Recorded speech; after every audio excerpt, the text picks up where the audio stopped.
Hey, what's going on, everyone? And welcome to Monday Night Madness. And this is G. And also, I was going to say we have someone there, but they disappeared. Anyway, we'll go through the chat and see who's here. So we have the stylish Stylesy laying down the tiles for us. How are you? Good day there. We have AJ, the alphabetical spaghetti man. He's saying, here's Adam. We have Pete, the boy wonder, the Astro Boy himself. I probably won't join, but hope you and everyone have a good night. Appreciate that.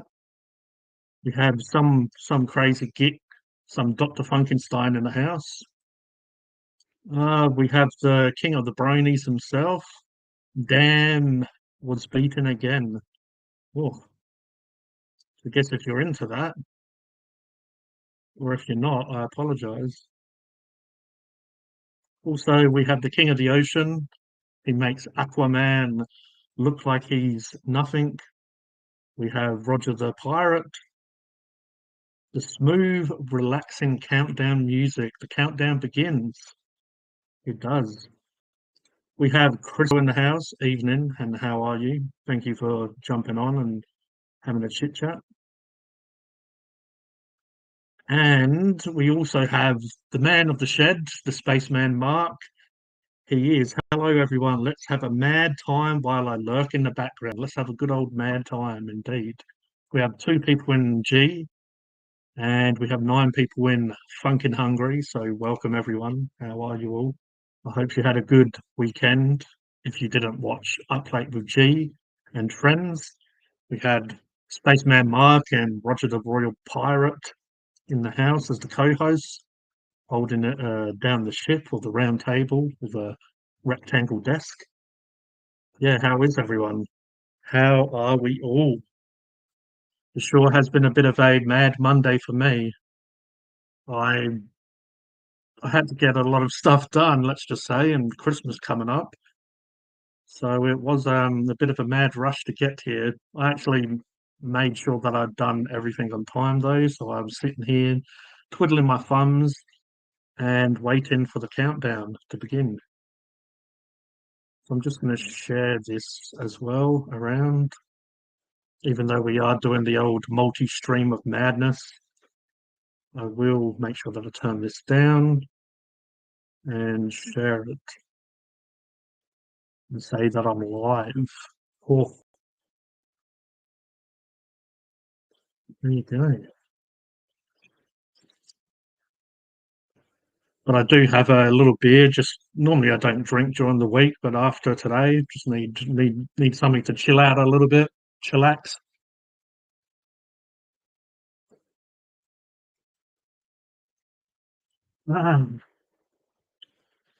Ah, that hits the spot because I haven't had any. I saved one for the stream, and yeah, hopefully the dogs are all taken care of. They've ate quite a bit tonight. I did get a bit of a barbecue cranking earlier and did a few hot dogs for the dogs. Hot dogs for the dogs. That's what I did. Man, my ears are burning. Someone must be talking about me. I know that a few people are probably talking about me, and I don't generally mean the people who are saying hello in the chat. I know there's a few lurkers besides Mark lurking around, probably, pointing at the screen and saying, look at him, burning those ears up. Need to cool them down. Oh, yeah, don't know what we're going to do tonight. If I wasn't so busy today, I do have a big box just over there, but I'm not going to look at it on Monday Night Madness, but I will do a separate live stream. I reckon I'll do it live just so it saves me having to edit it all and stuff. I'm just gonna do a bit of an unboxing live. We'll try that out.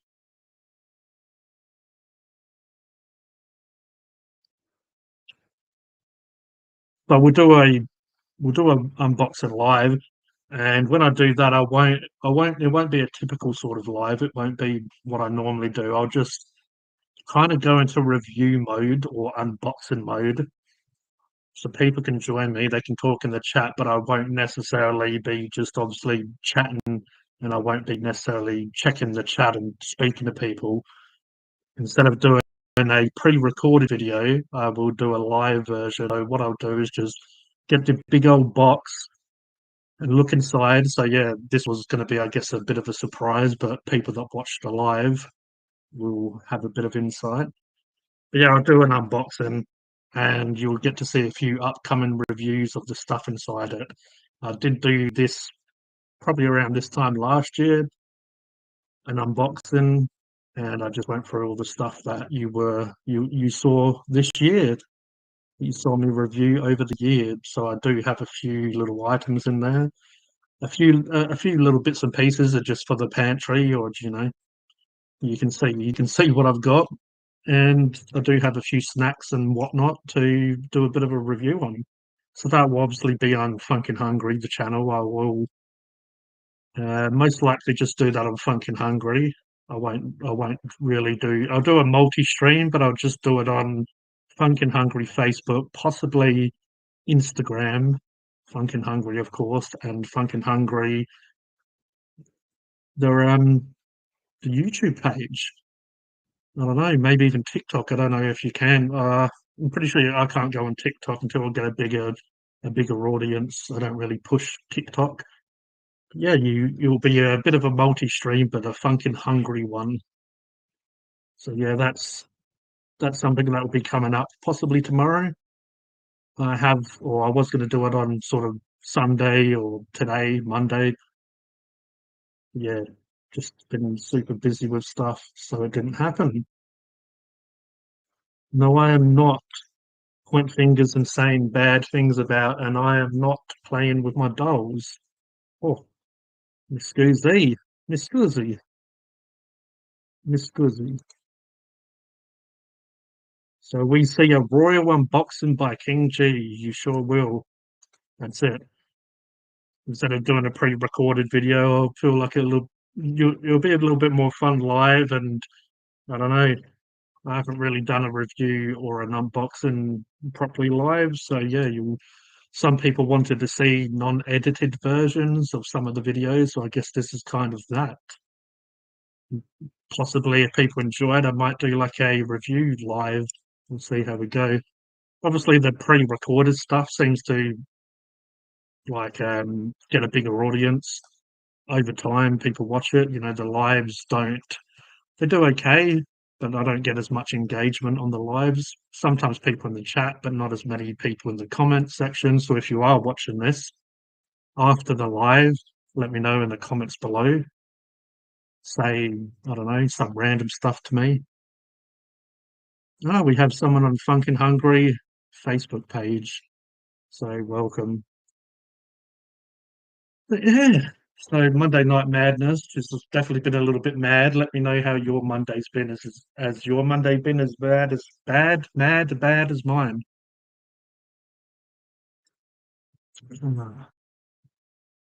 And yeah, just I need to smash out some content this week, and we have Christmas and all that coming up. I will on Up Late with G, myself and Roger, we did kind of go over the calendar a little bit, but I will do that a bit now. So, Titty Knockers.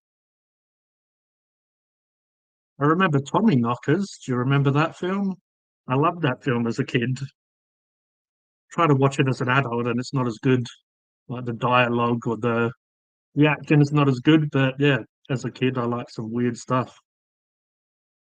Yeah, as I mentioned, I'll be doing an unboxing this week. I'll have to get some pre-recorded content out. So, we're Monday, we're the 18th. So this week goes up until the 24th, which will be Christmas Eve, and I will be seeing family on Christmas Eve.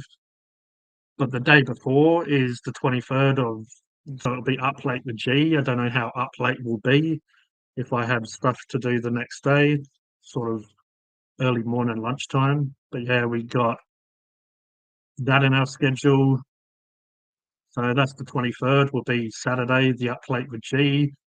Then on Monday, it's the 25th, which is a Christmas. So I will try and get my arse in gear and do a bit of a Christmas stream. As I mentioned on Saturday, last Saturday, I don't know how active people will be because it's Christmas and most people will be busy, but that's understandable. I will do a bit of a Christmas stream, and then the next Up Late with G will be the 30th, so it'll be the day before New Year's Eve, and then the Monday after that will be the first, so it'll be New Year's Day or the New Year. So a lot of these holidays are a lot of thank you very much, Pete. Sorry, can't speak tonight. Yeah, but yeah, a lot of these Mondays and Saturday streams will be, yeah, Christmas, New Year's, and the day before Christmas Eve and the day before New Year's Eve. So it sort of lines up okay. And as I said, if people are busy, that's fine. I'm not doing too much myself this year. So I will be doing a little bit of Christmassy streams, and I do have a couple of ideas. No doubt I'll have a couple of beers, but I might get into the Christmas spirit a little bit. So we'll see what happens. We'll get back to the chat and have a bit of a look see. Will be an interesting day for me, says Roger. Let us know what you got up to if you want to share it, of course.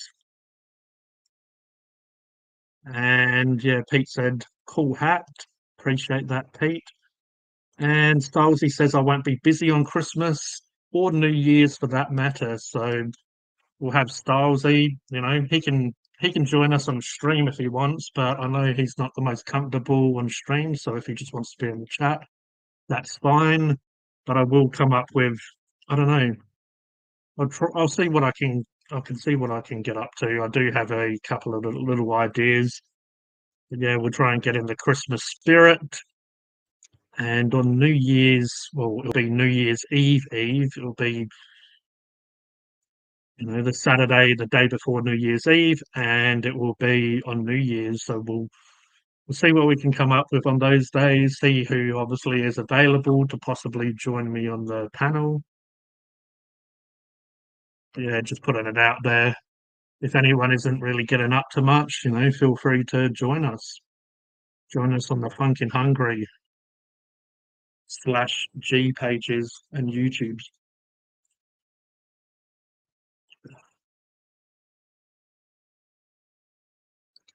So Roger's saying I'll be drunk on New Year's Eve and I'll be doing a stream maybe after lunch stream next Monday for me. So yeah, it sounds like you'll be getting a little bit of pirate action. And yeah, possibly, maybe I might join Pirate on his stream if he wants, and maybe he will join me on the Monday evening, Monday Night Madness, which will be not a Monday Night Madness. It will be a Merry Funkin' Christmas stream. So there you go. Yeah, we need a New Year's Day live with Roger as well. We need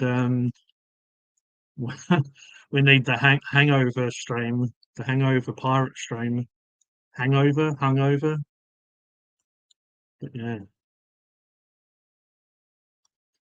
So yeah, between me, Pirate, and possibly some other people, some regular people that are on the channel. I'm sure they may do some streams if they can. You'll be having a lot of content for a bit. And then, once it's 2024, we'd kind of go back to the regular schedule a little bit.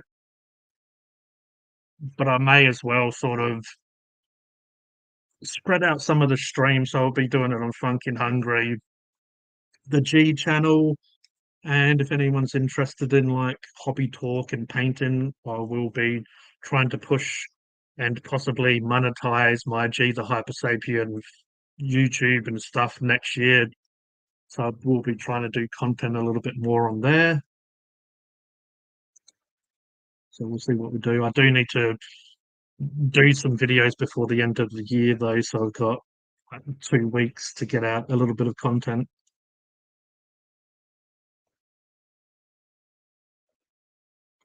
Ah, drink dark ales, hey? Roger's saying my head be pounding on New Year's Day, be pounding like a African drum, hey? Will be great to get some income there, G. Oh, yeah, yeah, income. Yeah, on I need to just learn to balance out. Oh, what the hell, Pete? Outside of the bullshit that's going on, legit, thank you for picking me up when I was down. There will always be a place in my heart for you. Oh, Pete, you didn't have to do that, but yeah, you're a legend, and I'm always here for you, man. I know there's a lot going on, and people may just, it's not even just a donation that I'm saying this. This goes for everyone, but definitely Pete as well. You know, if you ever, I know he's reached out a couple of times to me, and like a lot of people, he might feel a little bit silly opening up. But if you're ever down, just hit me up and I will try my best to pick you up and, shake you off. But thank you very much, Pete. That is a very generous donation of you from you.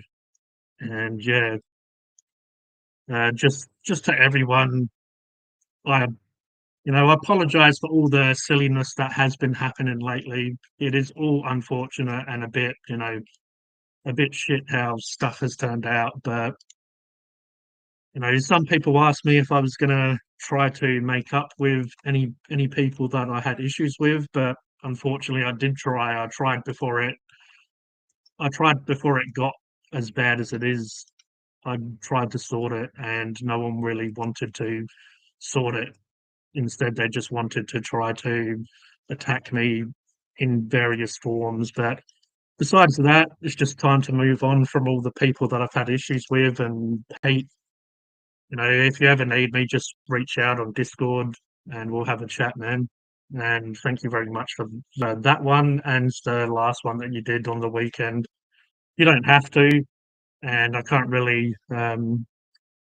I can't really give it back now because it's in the YouTube algorithm land, the magical YouTube. But yeah, Pete, I'm grateful to get to know you. I'm happy that you feel that you can open up to me. That you trust me enough to open up. You know that I like to muck around. Everyone knows I like to have a joke, but when push comes to shove or when someone's feeling down, I definitely will try my best to help you and anyone else here.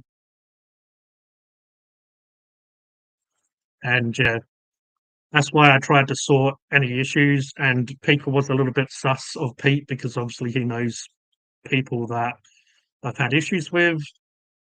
But I want Pete or anyone else to feel welcome here. I'm like I've said before on these streams, everyone should have a safe place to come and open up and have a laugh. People shouldn't come here and feel like they can't be themselves. And if they're having a shitty day, let us know and we'll try our best to, just cheer you up. And I'll act like a silly plonker if I have to, or we can have a laugh and just, yeah,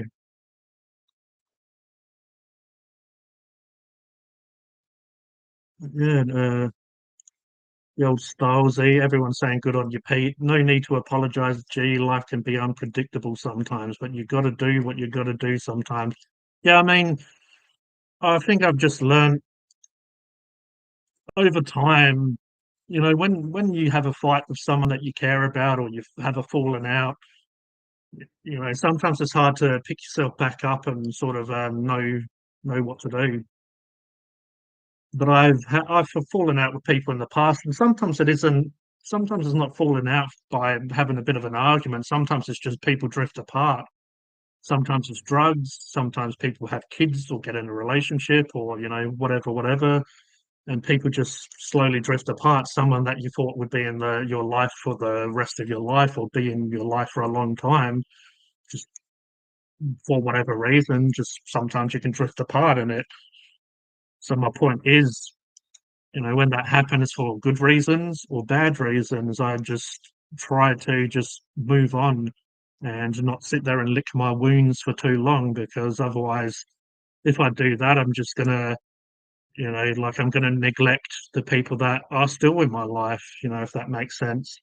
And Roger saying, well, life do or does throw curveballs, and we have to learn from the past and prepare for the future. Well, that's it. So, when people throw those dodgeballs and you have to dodge them, you have to move around them, you just have to just learn to deal with it. And Pete says, you're a good bloke. Thank you. You keep doing you. I like everyone here. I hope you guys get comfortable with me being here. Yeah, and I hope so too as well, Pete, because after getting to know you on Discord and other people's live streams, really enjoyed talking to you. You're like everyone here. We all can have a laugh. We all talk a bit of spitting everywhere. At least you know that I spit now and don't swallow. But yeah, I threw myself off my own, whatever I was saying. But yeah, had a good laugh with you. And sometimes we've got deep and we spoke about, like UFOs or whatever, or, or just mental health or whatever it may be, which I feel like everyone here is kind of like. We're not just a one trick pony. Lick your poon. Uh, but yeah, you know, I'd say you're welcome here. No one, the only reason people was a little bit, standoffish at first is just because I think they didn't know your intentions. But I was happy to have you here because we've spoken in the past on Discord and inbox and the rest of it. And yeah, for anyone that didn't see that, Pete says that he appreciates the nice comments. But yeah, glad to have you here, Pete. It's always nice to have you and just other people. I always appreciate the regulars. I wouldn't be doing this if I didn't have my regulars and my mods and stuff that help me. Sometimes, including today, sometimes I don't feel like necessarily streaming. I'm, a little bit knackered or just might not be doing the best mental health wise, which has been a couple of these streams that I've, had lately. Not necessarily today, but in the past, I've been feeling a bit average and I've jumped on and just, it's better to do this in my eyes, like to do a stream, chat to everyone instead of just feeling sorry for myself. Like, man, it's always a bad choice to have beer on stream or start burping like, I won't say what I was gonna say. But yeah, doing these streams definitely, like, instead of just me not doing them and sort of just I won't be feeling the best because I'll just be sitting around feeling a little bit average and just, yeah, getting in my feels or whatever, as they say. But I always jump on here. I appreciate all the regulars and the mods and the people that help me run the channel. And yeah, it's great to have a chat to everyone.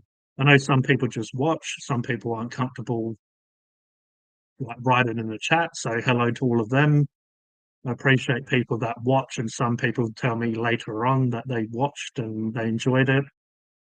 But also, yeah, the people that take the time to to write in the chat, and people like Pete that have started to try to be a little bit more active here.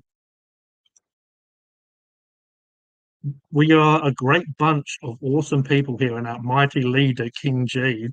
Yeah, I've got my crown on, my Joker crown. Take me to your leader. All right. Well, my leader, I guess, would probably be Soul. He's the one that really runs this. He doesn't go and pick my shit up after me, and he doesn't feed me and prepare me meals. So I guess he's the leader. Uh, yeah, I don't normally drink on the week, but it is nice to have a beer. I'll probably try not to have more. Probably. No problem, Pete. You are a great bloke like the rest of us. Speak for yourself, Cody. Well, when he said the rest of us, I don't think he meant AJ though. Oh, it's the fishing man himself. How are you? What have you been catching for us lately? We're all sitting here waiting for a fish supper. We've all been saying, "Oh yeah, when's Becky going to come with the goods?" Better to be open and honest rather than stay silent and suffer in silence. That's it. And I don't want to go into anyone's personal business too much, but I had spoke to Pete before, and when he hasn't been feeling the best, and I just hope that anyone can come to me if they're not feeling good, because it's just I know all too well when you're not feeling good, and you're having like just issues, and I don't want anyone to feel like that really. So if I can do whatever I can, even if it's just lending an ear or just reading a screen and just replying to messages, to some people that's a big deal though, to actually like respond. Too busy working, second day off today in 3 weeks. Well, it sounds like you're busy there, Becky, but it sounds like you'll be getting some nice income. But make sure you take some time to you and get into those bubble baths that you like to do. We're so close to Xmas. Cheers, everyone. I'm shocked with how nice you all are. Yeah, well, we do have a good bunch here, Pete. We do have a bunch of people that are regular here that help me admin, help me, or just come and just regularly chat on these streams. And it's why these streams, like I've almost done half an hour coming up and haven't even really got into any conversation of such. We've just been sort of having a bit of the chit chat, but sometimes we get into a little bit more of a conversation here. But yeah, it's how it is. There's a great group of people here, and as I say, sometimes when I'm like, oh, I don't really want to stream, I'm feeling a little bit average, I sort of push through and come on here, and just it's great to have all these supportive people and these nice people here just to have a chat to. It definitely makes the day a lot better than it is.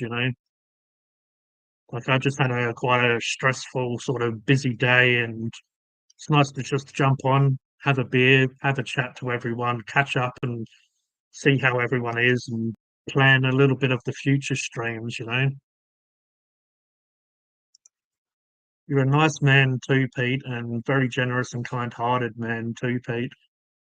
Yeah, he's definitely a very nice and generous person, and I don't expect him to, drop me a bag, drop me money, but definitely appreciate everyone. So far we've got Dogmouth as my first member, first and only member. Shout out to Dogmouth if you're watching. Appreciate that. We had Stylesy, AJ, and now Pete has thrown me some donations.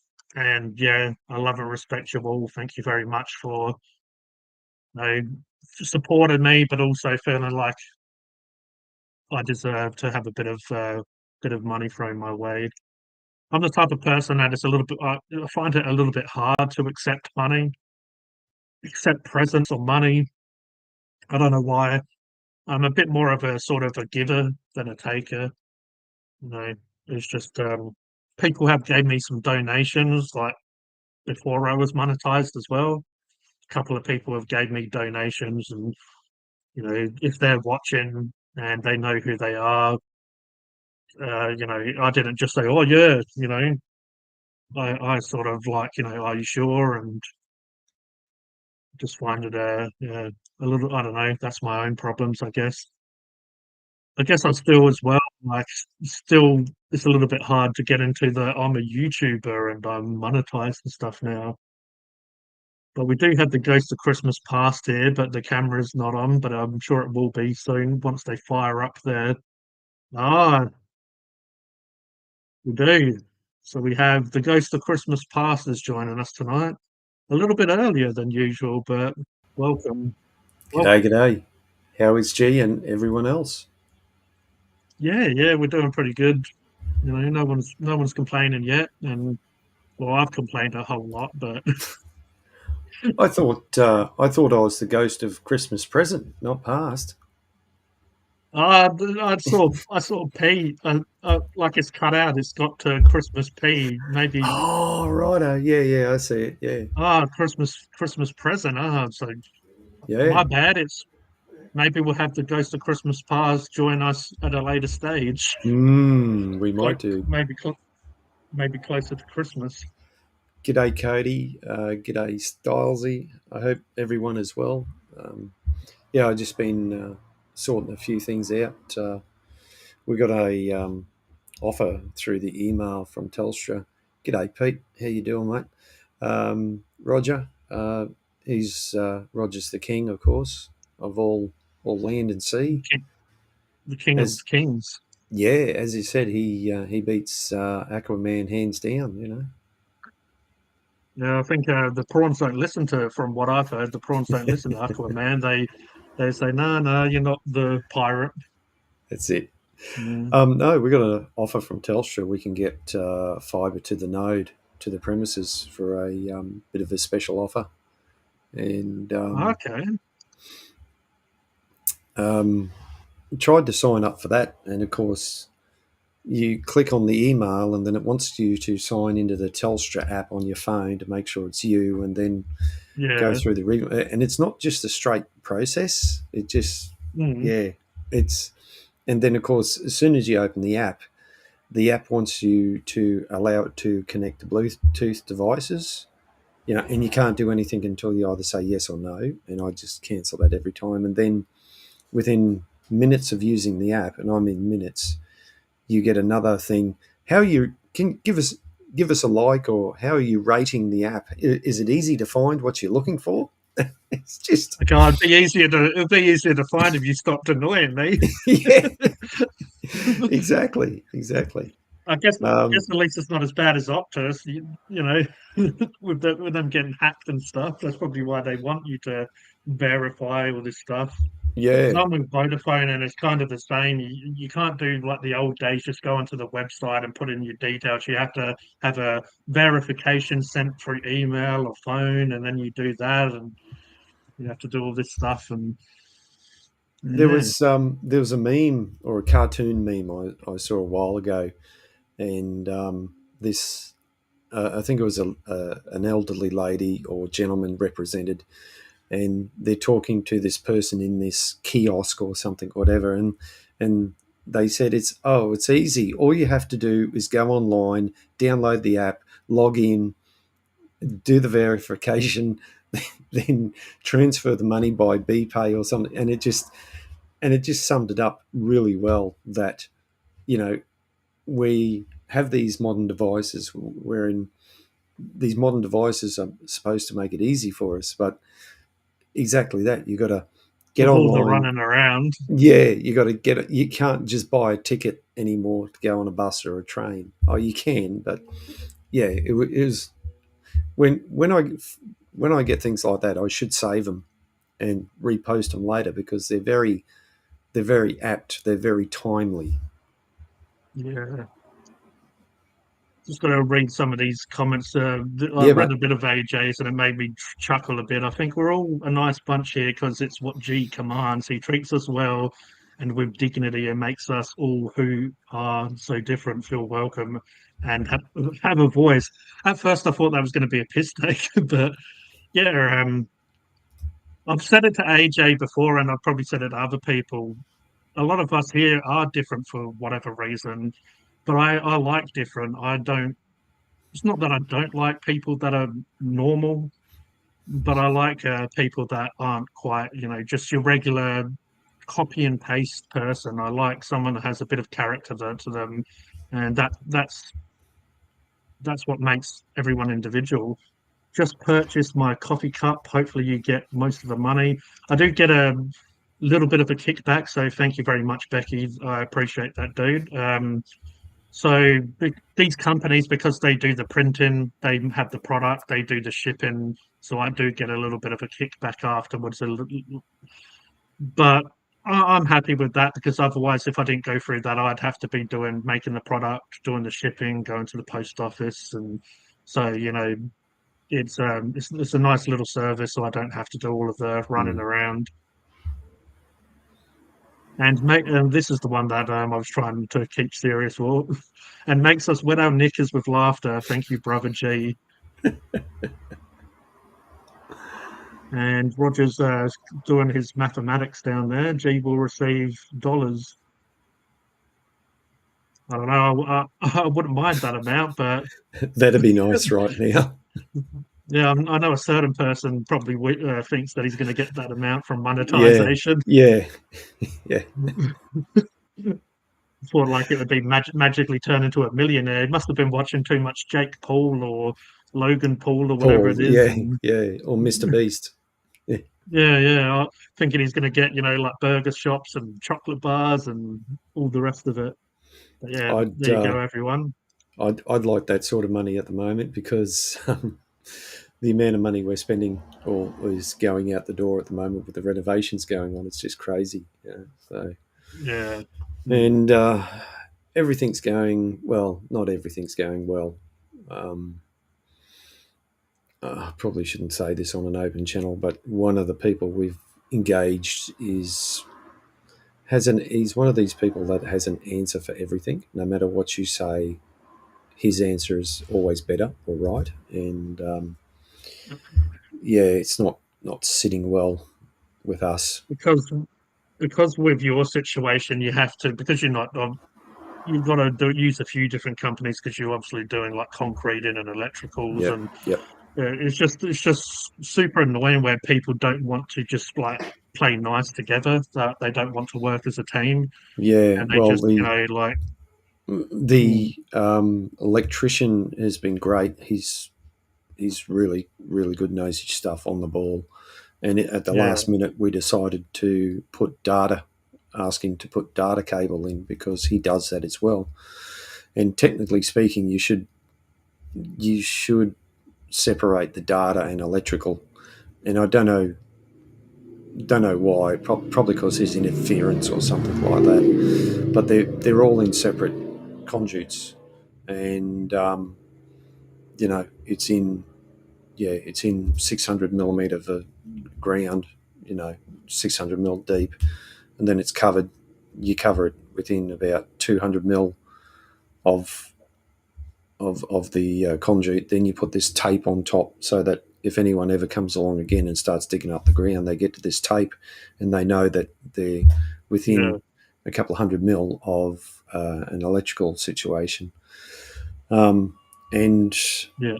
yeah, he was good. We dug the trench or two trenches. One of them with the new mini excavator. Took a bit longer than what I anticipated, but the ground is very hard here. It really is. I was Yeah, surprised how hard it was. Um, the concreters, they've been good. The bloke who we engaged to take down our old shed, he's been a bit unreliable. He's sort of, okay. yeah, just, how can I put it? Yeah, I'll just leave it at unreliable and just, Not taking the piss. no, no, no, No, no. not quite that bad. He's on his own agenda, on his Yeah, own yeah. schedule, and no matter what the concreter has said, he's saying something completely different, and it's just, yeah. So it's not, and that's the only downside of it. Um, Mm, we've had the next door neighbour come over and help. We've done stuff. Yeah, I'll talk to you privately about it. It's just frustrating. That's all. Maybe yeah, maybe we're being too involved or maybe too controlling. I don't know, but at some point you got to have some sort of oversight, and this guy doesn't seem to listen to anything, and that's the problem. He just you mm, say something and he's got an answer for it, a smart aleck answer. You know, and yeah. Which really, when it comes to work, and you shouldn't be like that. You should be a little bit more professional, or just like understanding, especially this time of year is already stressful for people. yeah, Mm, look, money we and all the we family and we've stuff. So yeah we've given him plenty of leeway. Mm. He hasn't done anything wrong. The only thing he's done wrong has been unreliable, and that's just, it's sort of thrown things out a little bit. But Yeah. yeah, yeah. Anyway, it's not the end of the world, but it's just uncomfortable, and yeah, we'll wait and see what happens. Well, hopefully it works out. Hopefully you know, but then, yeah, unfortunately, some people don't change. But Mm, hopefully, at least I guess once his stuff's done, you said he's just taking down the shed and stuff, isn't he? yeah, yeah, and that's been the problem. Um, Yeah, just in the problem, as in he's not been his timeline is just whatever it wants to doesn't be. doesn't Yeah. line up with other people's. Well, it does. Yeah, yeah. You know, and he had a go at me today because at one stage on yesterday, Sunday, we were up the back. We were taking the roller doors off the old shed, and he Mm. rang, and the phone was down here. And because I'm not a at work, I have my phone on me all the time. But when I'm at Yeah, home, sometimes the phone gets put down. I turn it right down, yeah, and if somebody rings, I might miss it. That's just the way it mm, is. And he said, "Oh, I tried to ring you, and you were avoiding me too." And I said, "No, no." I said, "We were up the back taking those doors down, and that it just wasn't good enough. He still had and that's the problem, So I just don't know what to do, to tell you the truth. Whether we keep going with him, but I suppose we'll see how much he charges us to take the shed down. Because yeah, anyway, like I said, I got to stop talking about it. Otherwise, I'm just going to keep going down a rabbit hole, and it's going to make it worse. yeah, no problem. And yeah, definitely have to have a look and see if it's worth the hassle for you. But Mm, yeah, mm. So I appreciate everyone listening and giving your advice, and you know, but I'll stop there, and well, I think we'll go on to something more merrier, seeing it's that time of year. yeah. Well, speaking of Mary, bloody Becky's in his bath again. Yeah, He's yeah. Is he going to do like the Truman Show? Watch us from the bathtub like that guy did. pretty much. But when he says it, I always like, I don't know, for some reason, imagine a bubble bath with a little rubber ducky there so he can, squeeze it and squeak it when he wants. Well, as soon as I read that, I instantly thought of that guy from the Truman Show. Every time they cut to him, he was in the bathtub. And it wasn't vulgar or anything like that. And Yeah, yay, or whatever he did. yeah. Everyone enjoys their content in different ways. Mm. I know Paul likes the yellow pages. He says he likes the yellow pages, and I know his laptop's full of wholesome content. So yeah, I don't know why I threw Paul under the bus there, but sorry, Paul. I think I just must have caught his comment in Well, hopefully, it. hopefully he doesn't send unsolicited photos to people. No, I don't think anyone really does that. Well, actually, we know someone does that, but Well, I'm sure there's people out there who do it. yeah, Thanks, AJ. I appreciate your support there, mate. Yeah, I hope it works out too. Maybe I'm just overreacting, but anyway, wait and see what happens. like it's definitely easy to overreact when someone should be acting like a little bit more professional, and they're like. But also, it's not nice when people get their knickers in a knot. It's like settle down, like someone doesn't put a phone down, and like today, because I was just doing so much, I was putting my phone down, and you're just in and out of rooms and stuff. Then you're like, oh bloody hell, where's my phone? Like you put it down without even kind of realizing it could be anywhere. You kind of roughly know like where you was pacing or where you've Mm. been, so you find it in the end. But people act like that you need to just walk around with this just strapped to your face 24/7. Yeah, well, I suppose that's the good thing about you know with all these apps and devices we have, we can get on our laptop or our iPad and Yeah, call each other on, a different app, Messenger and and stuff. yeah, Yeah, and listen out for a different sound, to see if you can hear it ringing somewhere. and that's a good idea actually. Like, because I've actually got a backup profile because I've got groups and stuff, and if I ever lost one Facebook page, I'd lose like hundreds of followers and stuff. And so I have a backup one. I'm out. Peace out, fellas. Have a good evening. I'm gonna go F myself. We'll take care, Pete, and we'll catch up with you soon. And Thanks, Pete. if we don't see you before Christmas, take care and Merry Christmas and all that. Yep, come back soon, man. But yeah, I was going to say I should message call my own phone. So where's my phone and do it from like the laptop. Oh, there's the phone. Or you can walk around the house going, "Hey Siri, hey Google, hey whatever, Samsung or whatever it is. Hey Siri." Yeah, what? Oh, yep, my phone went off. You'll need to unlock your iPhone first. Hang on. Hey Siri, open the pod bay doors. Hang on. Something with. Oh, hey Siri, open the pod bay doors.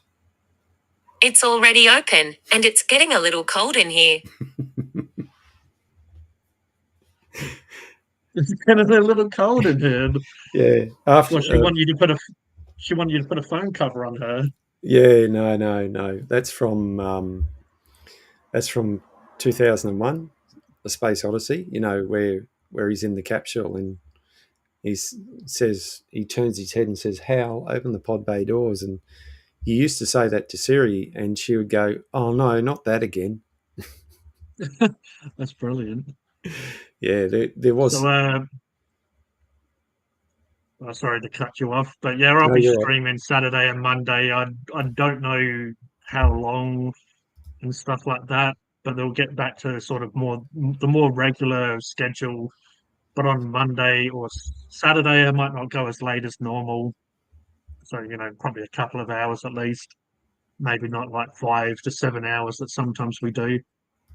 And on Monday I'll do a bit of a stream. I might do a bit of a different stream, and as I said it earlier on the stream before you was here, Becky, but I don't know who will be busy. And if people are busy, I understand that if people can't join me on the panel and if people can't join me in the chat, that's all understandable. But I will do a bit of a stream, possibly even a couple of small streams, like maybe one about Arvo, maybe one in the evening, but we'll see how we go. But there definitely will be some live streams around the Christmas holidays and stuff. That movie, yeah, yeah, I love him as a director. Some people, Good old AJ's not busy. yeah, we'll probably be relaxing. Well, whole lot, yeah. We don't plan to go anywhere this Christmas. We've got too much going on here, and I think it'll be a good time to just sit and relax and veg out. Yeah, try not to go out and start tinkering stuff. Try and just have a bit of a relax. Just have a bit of a relax. Just chill out for a day or Yeah. so. Of course, with the amount of work that we've got going on here, Mm.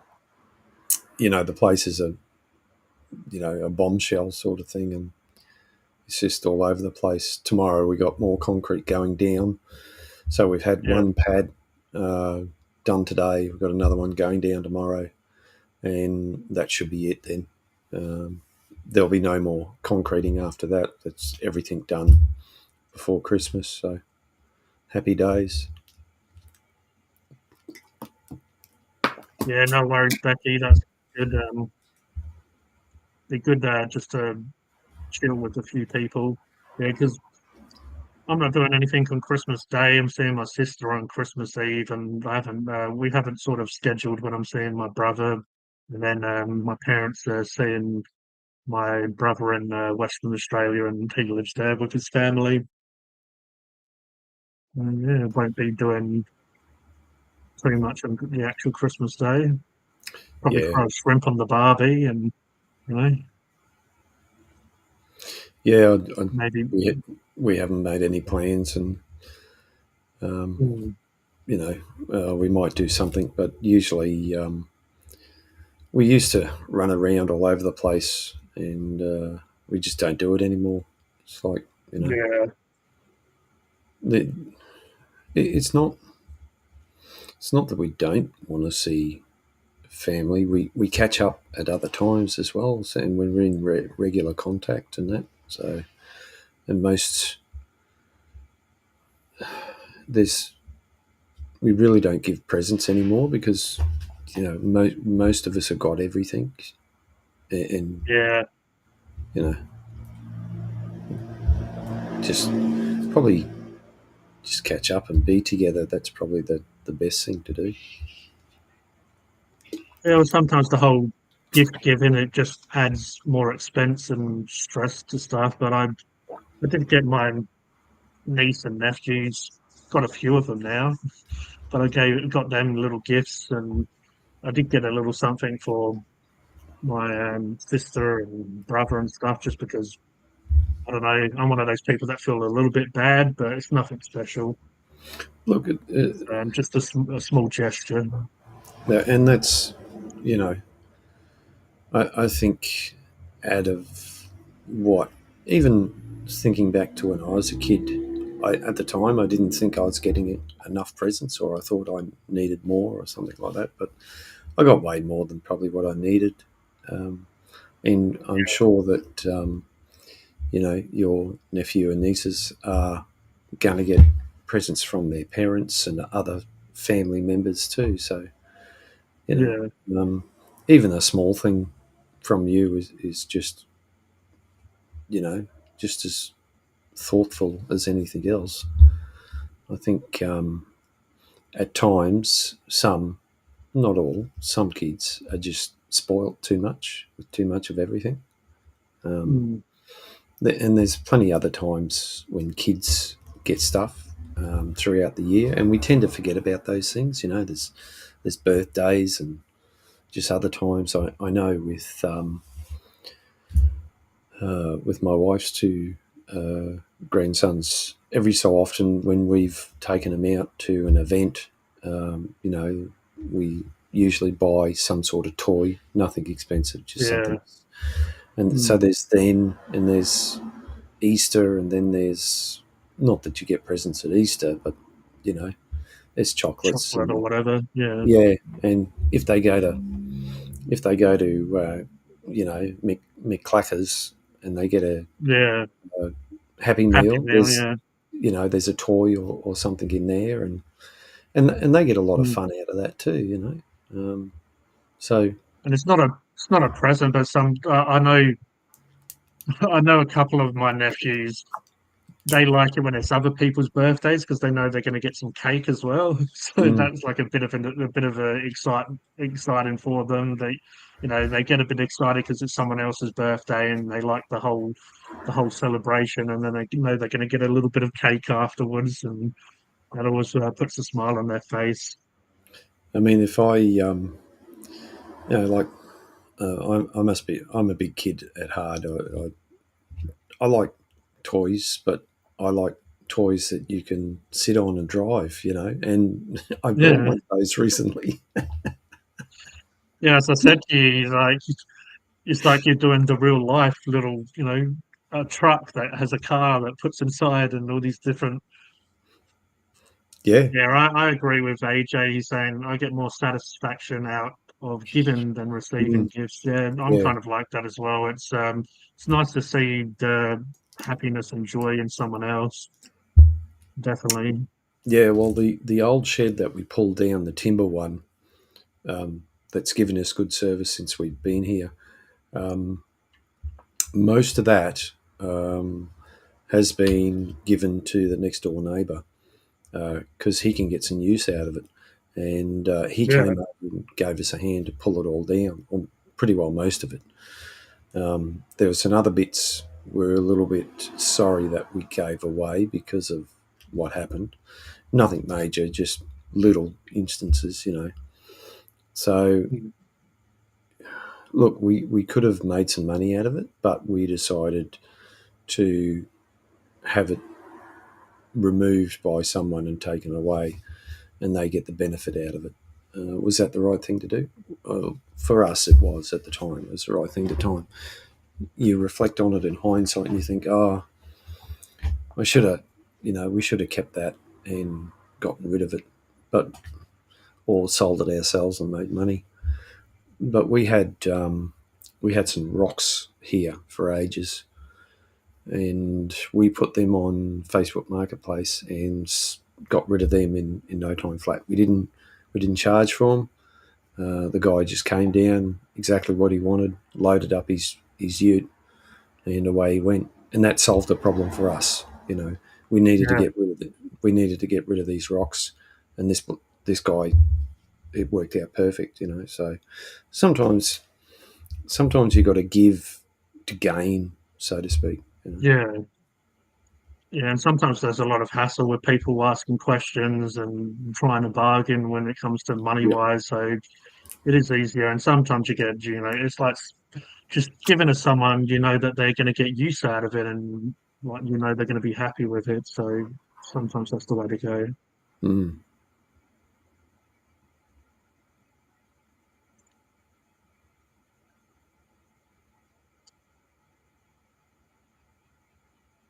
Everyone's talking about cake now. Cake. Cake's Cake. nice. It's I like, like oh, cake, that's a different story. Don't touch my cake. cake.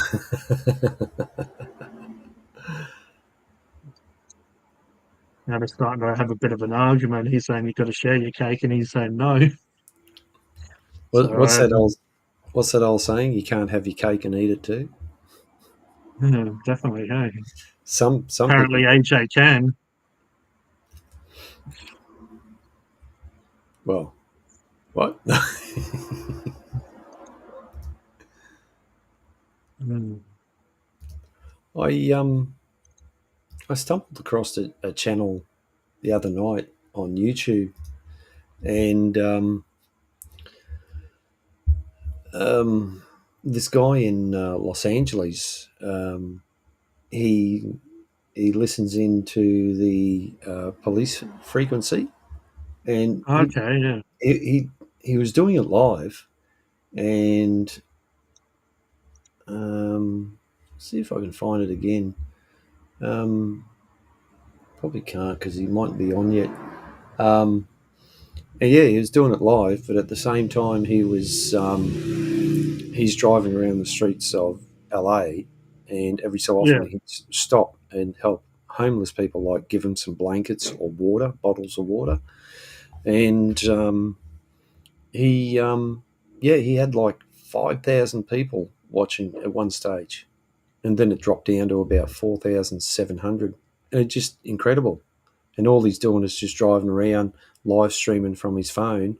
And apparently there was some shooting or something in a nightclub, and he went over to that, and he was filming that, and there was police, and yeah. So I think it's a channel I'm going to go back and watch again, because it was like almost midnight or 1 a.m. over there, and just that's you could hear the police radio going in the background, and it was just something completely different, and I just couldn't get over how many people were watching his live stream. Yeah, no, that's incredible. I have watched some of them on Facebook, and I know a few people seem when they go around, they give to homeless and stuff. Some seem like they're doing it for the views, but I'd say you can kind of tell when people are doing it to be genuine. Yeah. Like you can kind of tell when someone's actually, it is their content, but they actually take a little bit of pride, and they are happy and positive to give instead of. Definitely come across a few people that do it for views though. Yeah, there was this guy on Facebook that goes around and he takes people to like food courts and shopping centres, and gets them to grab food and gives them normally hands them some money and stuff. There has been a couple of guys that, yeah, and they get a lot of. This wasn't live. This was pre-recorded videos, but yeah, they do get a lot of views and stuff. So Yeah, well, this guy's. I think he's been going for a while, and it's. Let's go to his channel. I have found it, and it's laoc.tv. So let's have a quick look at that.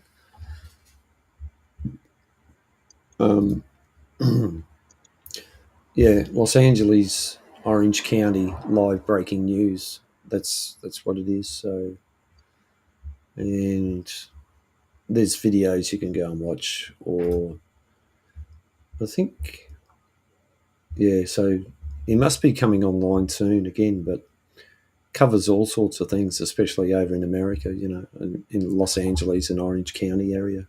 So it was just something, like I said, something totally different. I just watched it for a while. It was great to watch. Just completely different. did that just come up in your suggested live streams, or No, I just when I finish watching a video, if I don't have any notifications, I'll just click on the YouTube tab and it refreshes the page, and there it was. It just stood out, and I thought, oh yeah, this is interesting. Let's have a look at this. And I mean, honestly, there's all sorts of content out there. As there's another guy I watch called Dr. K Boogie Woogie. So he's a guy in the UK that just goes to railway stations where there's a piano, and he plays music on the piano in this style called Boogie Woogie. And at first, when I started watching, I didn't think much of it, but the more I watched, the more I liked it. And he just does he does pre-recorded stuff, and he also just does live stuff. He's out of London, so yeah, and he just goes up to there's a particular piano that I think Elton John donated. It's in this one train station, and he goes and plays it. He's not the only one that plays it. There's quite a few other people that that play piano and do live streams and that. And yeah, it's just, once again, it's just something completely different, completely, out of what, say, would normally do. I do love a piano. People that can play that well, yeah, it's just a lovely sound to listen to. Yeah.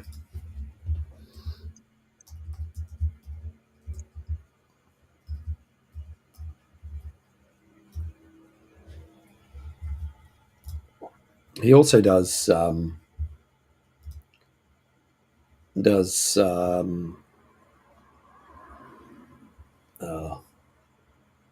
he does lessons as well, so you can actually learn off him. Yeah, right. So I'll just I'll have to put it in the group chat no, put it in the private chat here, because I can't post anything on here. So that's his YouTube channel in the private chat. If you want to post it, if not, it doesn't matter. But it's just something different.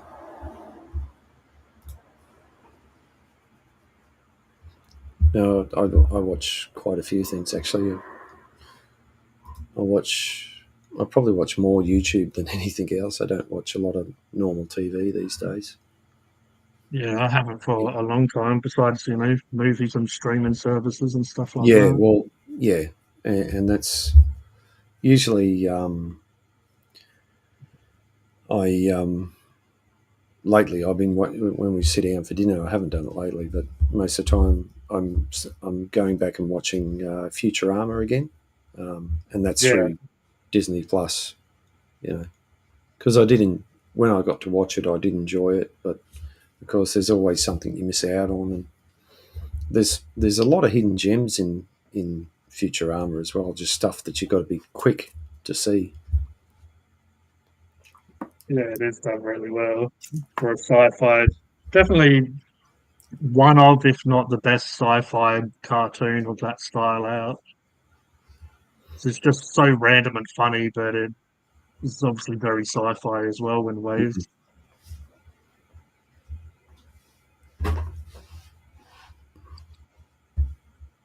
Has everyone gone quiet? No, everyone's eating their cake, are they? Yeah, you said about can't have your cake and eat it, so they proved you wrong by are there new Futurama episodes? Yes, there is, AJ. There's a new season out. Is it? Because I think Yeah, on D Plus there's like 11 seasons or something like that. yeah. So there was this season out this year. I watched a few episodes. Haven't watched it all. We'll have a bit of discuss. Yeah, it's on Hulu now, but obviously there's different streaming services like because it's I'd say you probably can get it on Fox, but I don't know if they'd have the new ones. I'd imagine they'd. Yeah.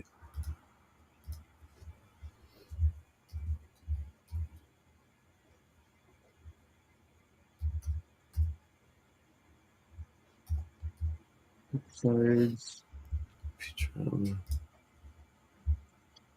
yeah, so it looks like episode 10 is 25th of September 2023. So yeah, it looks like the season would have finished by now, but I've only watched maybe 2 to 4 episodes. Yeah, I just And it's funny.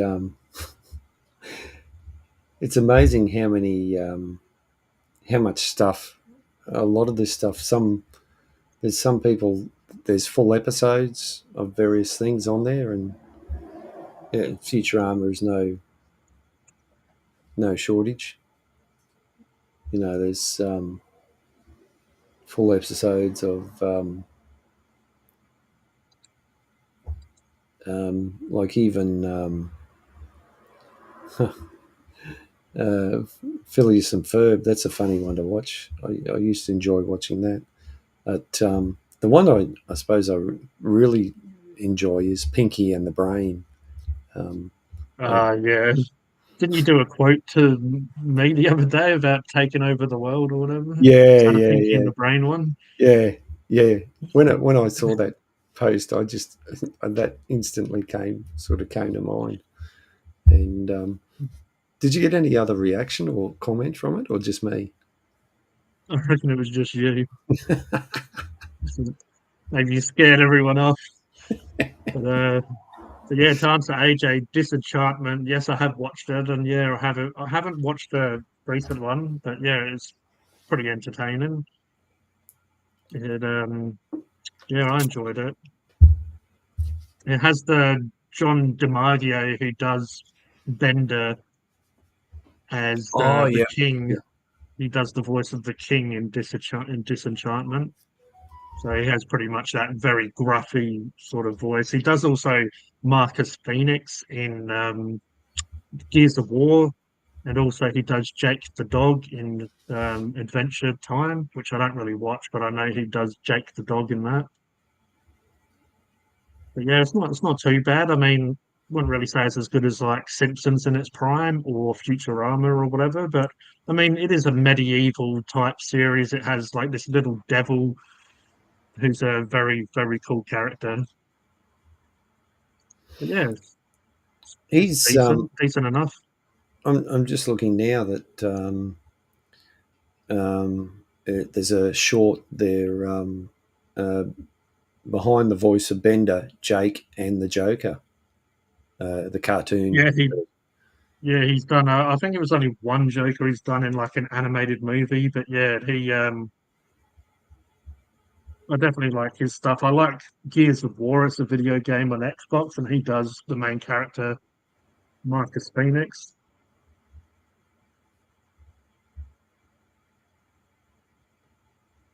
I mean, a lot of his voices are fairly similar, but I'd say Marcus Phoenix and Bender aren't exactly the same. Where Mm. unless you sort of sort of knew who he was or knew who the voice actor was, you might not realize that he does both of the voices. Sometimes there's a lot of I found with some voice actors there's a lot of similarities in, Yeah. especially when you get to know the voice. There are a lot of similarities in some of the other voices that they do. Um, I I find what I'm most interested in is how that character came about. How did they get the voice? What did they base it on? You know, and Mm. yeah, that's what I find interesting. You know, it might be, So you know, like the character of Apu is the general. Um, it's the stereotypical person you find at a 7-Eleven store. You know, thank you. Come again. yeah, yeah. Um, you know, or yeah, just A lot of them just are that, stereotypical in ways where they will play on the, not everyone's like that, but they will play on like the stereotypes, which obviously work because the person watching it very quickly, instead of instantly, you'll get a laugh or a reaction out of you because you'll instantly have come across someone similar or whatever.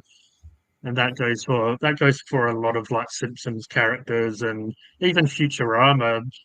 Fryer is just your sort of typical like dude who just eats pizza and has a couple of beers and stuff, and that's why him and Bender get along because Bender really he's a little bit more of a prick, but he's kind of like Fry, but from the future. Like a robot futuristic version of Fry. yeah, Maybe a little bit more wild and drunk, but you know, in some never. cases, um, Yeah, go on, Mark. Fry is the typical um, guy that he's always going to do something, but he never does. Yeah, Uh, it's just yeah, just sits around all day, does nothing, drinks beer, and always that underachiever um, hmm. that just never amounts to anything. Yeah, and he's definitely was down on his luck before he met the Planet Express crew. Like he didn't really have friends, and just he was there, and he kind of got everything he wanted when he did go to the future, or meet up with the rest of the crew. But Mm. Even in that episode where he checked his old bank account and he had like $11 in there at one stage or something like that, and because of interest, it it's something like 4 billion or trillion or whatever it was. That I wish they would have put in there about bank fees. That would have been perfect. yeah, like or taxing. Yeah, yeah, yeah. That would have made it, I suppose, more realistic. Yeah, yeah, for sure. So Cody's saying I never got into Adventure Time. Watched maybe half a dozen episodes a while back as a friend of my sister's loved it, but I found it to be pretty boring. Don't understand the hype.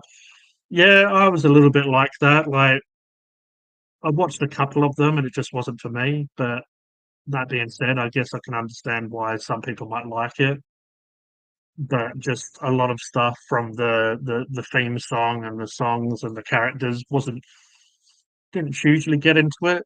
But I do like animation and I do like voice actors and stuff. As I said, John DiMaggio does Jake the dog. So just little bits like that. Like more so, I've watched probably just Jake the dog. Like go and watch like little YouTube clips of just the voice acting and just little scenes and stuff. But yeah, it's not really my cup of tea. But hey, if people enjoy it, that's up to them. And it's obviously fairly popular. But yeah, it's not mine. Like even Rick and Morty took me a little while to get into.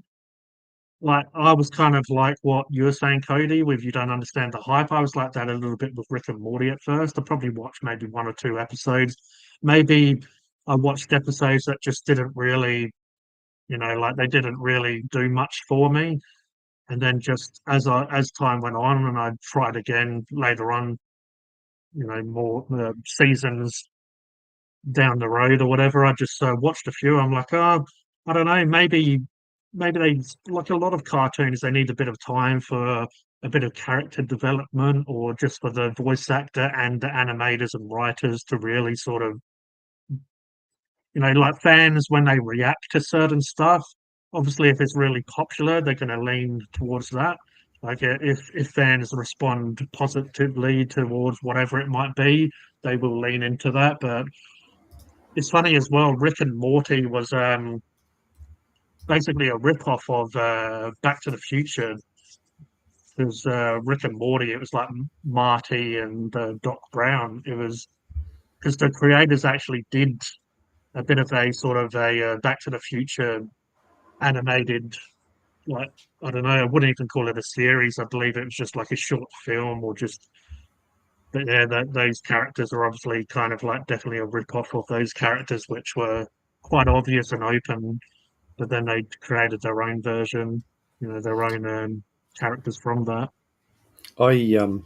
I'm just looking up Adventure Time now, and I had no idea what you guys were talking about, and Yeah, I've seen it on.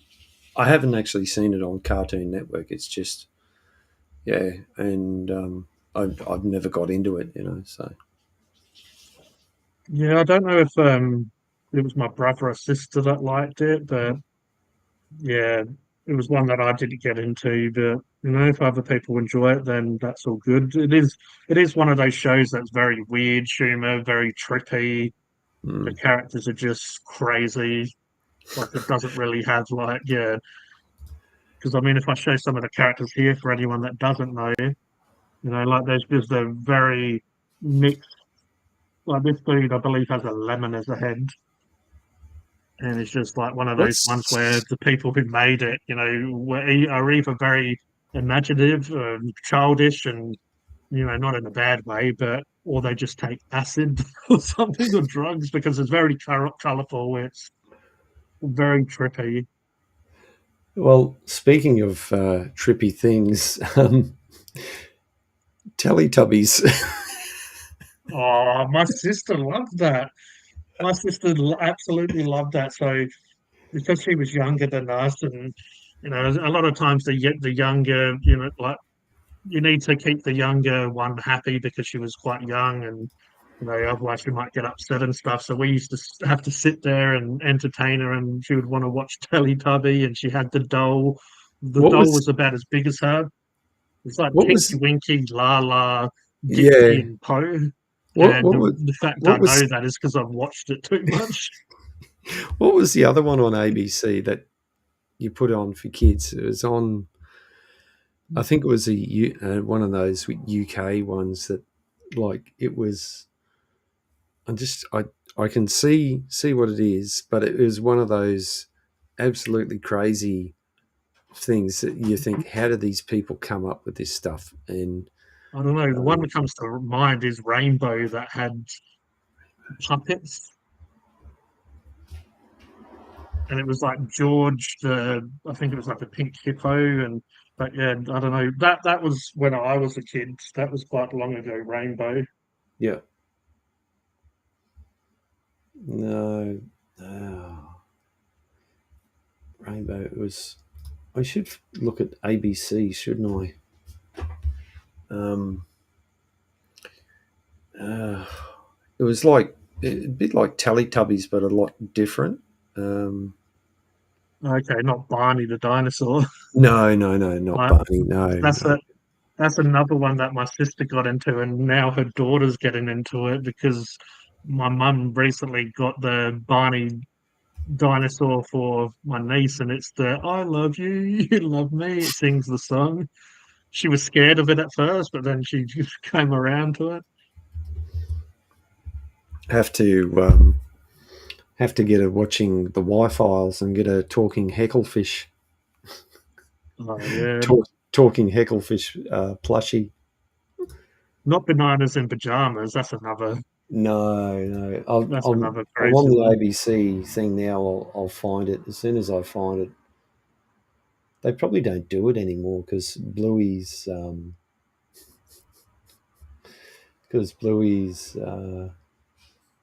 I've seen some of the shows because a couple of my nephews are young. So yeah, Peppa Pig was one that they liked when they was very young as well. Good old yeah Peppa Pig.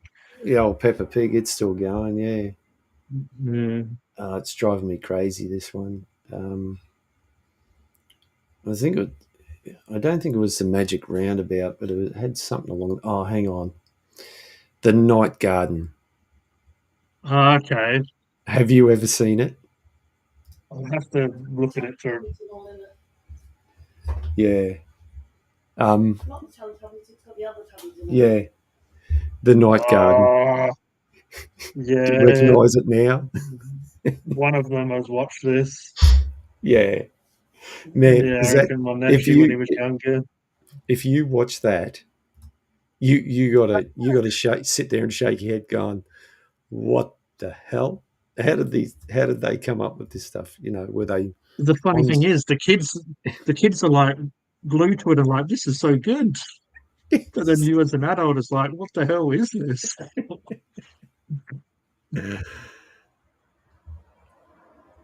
Yeah, Bluey's pretty good, I suppose, because we can relate to it more, being Australian. You know, Yeah, I can't um, say I've watched a lot of it. I know of it and I have seen some of it. Sometimes kids as well, they'll watch a couple of episodes and then they'll all of a sudden want a different show on. But mm, yeah, I mean, yeah. it's looking at it now, it's got 9.4 out of 10 for rating. What's that for? Yeah, Bluey. Yeah, Mm. yeah. In the Night Garden. That's trippy, Yeah, that man. If it you're is kind of creepy and stuff as well. if you're you know having some substance that alters your perception, I don't advise watching this because you Yeah, you'd probably have a bad trip, but you'd be stuck in it for the rest of your life. Never better get that image out of your head. um, did you saw you seen that skit from Hale and Pace when they did that send up of that kids show? In that they got like a car and they're doing like a skit and they could hardly keep a straight face, and they talk about having the magic power and oh yeah, I should find When it you and said send. the magic roundabout, that was a little bit past my time, but I did watch that. I Yeah, do remember it, and HR Puff and stuff, and stuff, yeah, that's they're very trippy as well. But I feel like they're not as trippy as that Night Garden one is. But just to answer AJ, yes, I have seen Earthworm Jim. I played the video games as well. Earthworm Jim was a very good cartoon, and Tick Culture, little known cartoons from the 90s. And also, I'll throw one out, Toxic Avenger or Toxic Crusader. They did a couple of movies and they did a cartoon, was very good. Uncle Grandpa was stupid fun.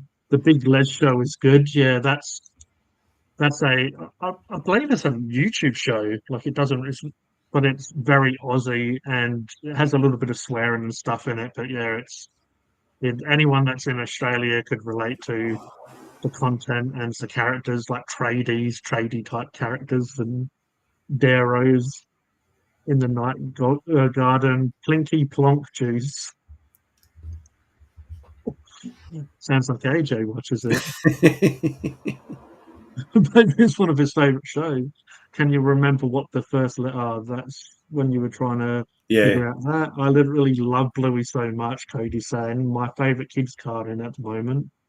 Yeah, when a kids cartoon like is enjoyable, there stuff like Bluey and Peppa Pig's okay, but Peppa Pig is a little bit for young people. The stuff they say and do is definitely Sometimes they say stuff so the kid responds, so the kid feels like they're a part of the show, like they'll get them to say words to feel like they're involved, which is kind of cool. But yeah, when you're an adult, I don't think you like Dora the Explorer. My sister really liked when she was younger. I believe that's still around. And Blue's Clues was another one she liked. And those kind of shows sometimes get the audience to say stuff.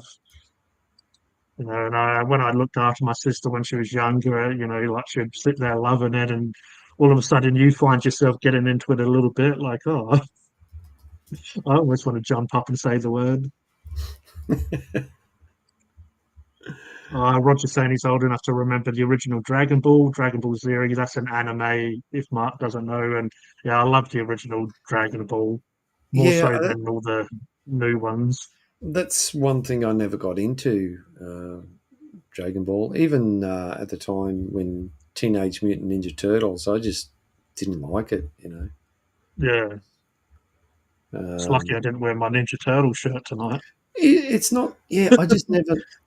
I don't mind the characters. I mean, look, the concept, but I just never got into it. There's sometimes sometimes there's Yeah, things you just don't for get whatever into. reason Yeah, you don't yeah. sort of no, that's absolutely fine.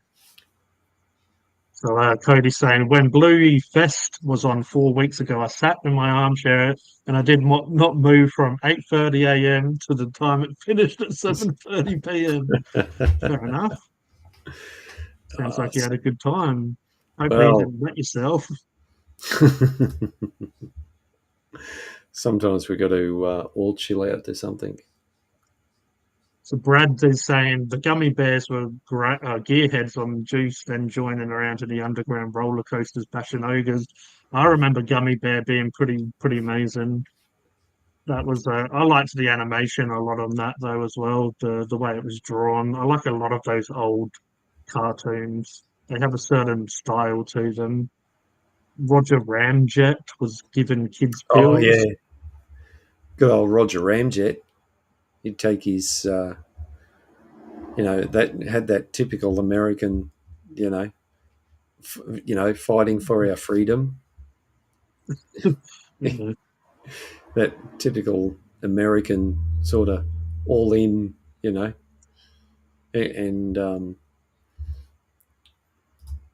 you know the main character Roger Ramjet, he had that typical stern American voice sort of thing. I think it was good. It was a send up, but it was patriotic at the same time. Now they're talking about the night garden as well. AJ saying his daughter liked it. Brad saying the mute in the night garden, riding around, giving sponge baths to randoms.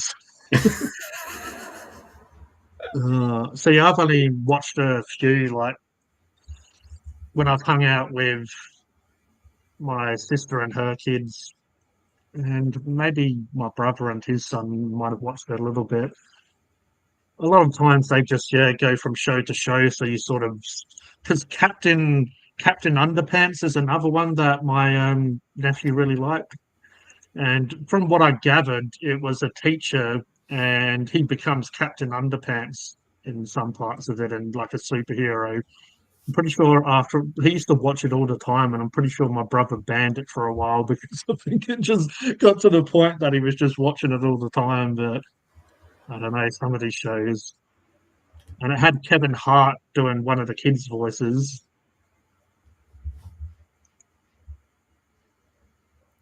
It So now we was now we figured out what we're talking about this stream finally. Kids shows. And which ones are trippy and which ones we like. Because I mean, I guess we were all kids at one stage, so there was stuff yeah. we either liked or got into, or obviously being around other kids, you see what they're into these days. Um, one thing, usually when my head hits the pillow, I'm drifting off within minutes, really. Yeah, And last couple of nights, I've been a little bit restless, not much, I suppose, with what's going on here at home. But if you forgot the anyone's night ever, garden. Yeah, no. Complete opposite.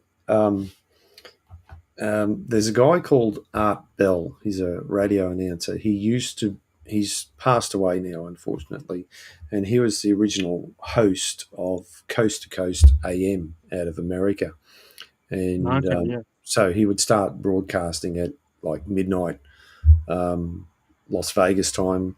I think it was Las Vegas. Yeah, in the Las Vegas area, and the show would go from coast to coast in America. And of course, when the internet came available, everyone would start tuning in, and he would Yeah. talk about all sorts of topics, UFOs, paranormal, all that sort of stuff.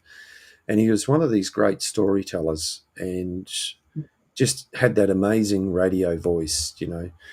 And I've been listening to some of his older episodes. Well, I start listening to them, but within a few minutes, I'm nodding off to sleep.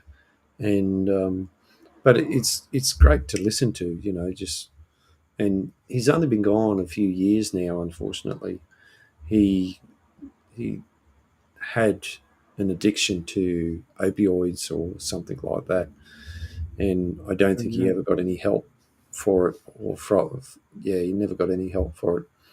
And but as a radio host, just great to listen to. Just perfect radio voice, good entertainer, good listener. Knew the subject well. He didn't. Um, he was the guests that he had on. He was always, and he'd ask poignant questions. He wouldn't ask silly questions. And Yeah. just Not like really me. good stuff. Really good stuff to listen to. No, we all ask silly questions at times. Don't worry, it's not you.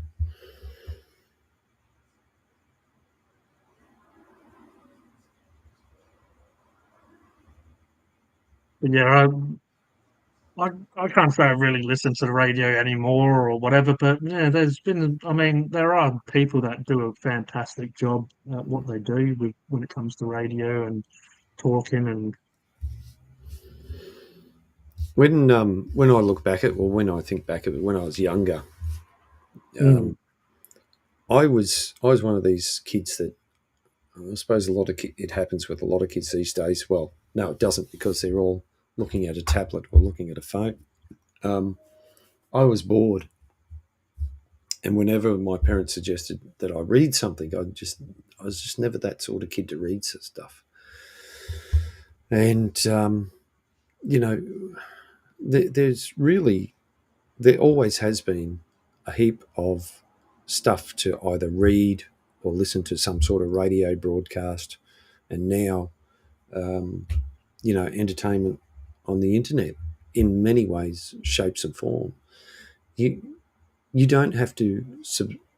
There's subscription services out there, and that's what you are working on, and maybe I'll work on in the future. But there's so much free content out there; it's not funny. You really don't have to pay for anything if you want the latest and greatest. Yeah, but there's so many great old TV shows like The Addams Family or various other things that mm, you can tune into sometimes. And the amount of radio stations out there is just phenomenal still, putting out good content. If you want to listen to classic music or rock or pop or country or whatever, uh, talk radio, 10 years ago, even 5 years ago, I wasn't interested in talk radio. I couldn't see the mm, point almost. But now, it's a great way for me to find out information. I suppose because I can, listen on the go in some ways. And everyone, a yeah, lot of these radio stations now, everyone's doing a podcast. If you miss out on the morning breakfast show, or whatever, you can listen back on the podcast. There's so many podcasts out there. It's not funny. that's actually a point. We could turn some of these into podcasts because Yep. the reason I came up with that idea is because I was going to say a lot of people that do what we're doing, which either live streams, pre-recorded videos, you can watch them on YouTube, but most of the time they are just sitting there with microphones, and like there's nothing much. But sometimes it's nice. Well, I watch it on usually on YouTube because I just like seeing the reactions of them. Yeah. Obviously, you can hear it, but then Mm. a lot of these channels do the podcast version. So people that just want to just play it through podcast, but we could look into doing our, yours and myself, our lives, do it for, podcast version. Yeah, That and could be interesting. But that's quite. I'm sure within Restream you can go in and just download the audio and have it separately and put it on as a podcast. oh, right, nice. Yeah, I'm sure. I'm pretty sure that option's there, and it wouldn't be hard to do. That's for sure. And I know there's a list that comes up with, when you want to add a channel or whatever. I kind of just looked at Facebook, YouTube. I didn't cross my mind, but maybe they have podcast places as one of the selections of where you can stream to. So you might be able to stream it live to some of these services. I'm not sure, but it could be Yeah, interesting well, to look into. that plan that you and I are on, we can do 5 platforms, so Yeah, no reason why you couldn't add another 3 in there.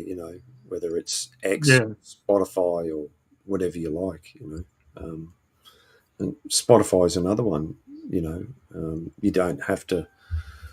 You don't have to pay for something. You can just download the app and listen to whatever you like, or watch whatever you like, whatever you're into. There's no shortage of podcasts, vlogcasts, whatever. You know. that'd be interesting to look into. But Mm. Brad's saying, Pingu. Do you remember Pingu? Newt Newt. That it was like claymation. It was a little penguin. The little. Oh yeah, yeah, yeah, yeah. I love claymation. I love a lot of different animation and stuff, and I like my Wallace and Gromit and stuff like that. I know Gumby was popular here. It wasn't really popular when I grew up. We had Morph, which was like a little sort of beige and brown character, and they were, I'm guessing, brothers, but they just almost like stick figures, but little clay with little googly eyes, and they do all this crazy, just using the claymation to the full effect of turning into little balls and combining with each other and just all this crazy stuff. But Pingu was done very well. I loved that as a kid. I know my brother really loved it. So again, I watched it a lot because he loved it, but it was because I like different animation, cartoons, and claymation and whatnot. But yeah, Pingu was very funny. His dad was really angry. His mum was always overly sort of concerned, or typical mum. And he used to go out on these little adventures. And he had the little younger brother that looked different because they were penguins. The young penguins look very grey when they're small before they Yeah. get their before they turn sort of black and white. But yeah, I love the Newt Newt, and his beak used to extend like a little horn. Like it used to sort of change the shape, and just that was a very sort of wholesome but funny. Yeah, he definitely was a little bit of a naughty penguin sometimes. I remember for some reason I loved the way they eat fish. It was just he was eating fish, and it would go from a fish and it would turn into a bone. It's like it would slowly disappear, and then a bone would just appear, the bone of the fish. There's Yeah, some of that old animation is brilliant.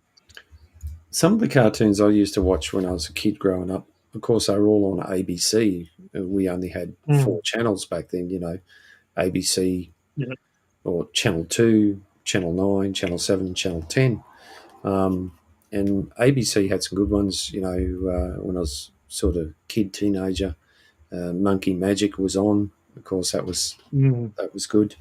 There was another one. It was sort of to do with ancient Egypt, sort of thing. These kids flew around in this golden eagle, looking for various treasures, or the golden falcon, or something like that. And there was a story sounds to it. very familiar.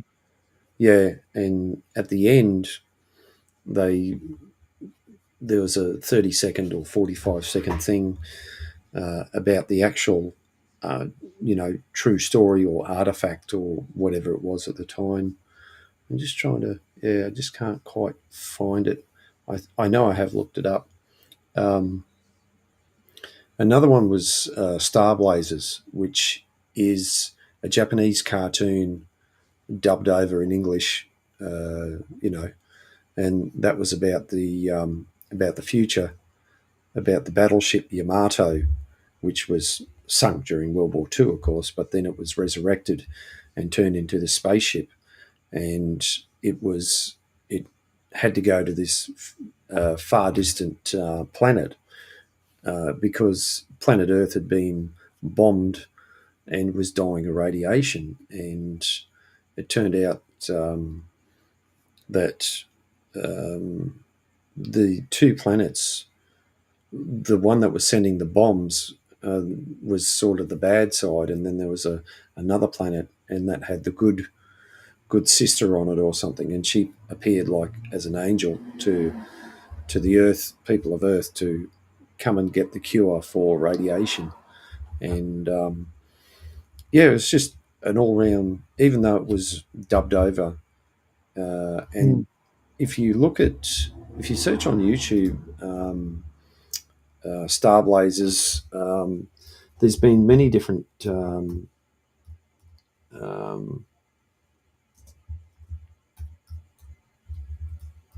versions of it.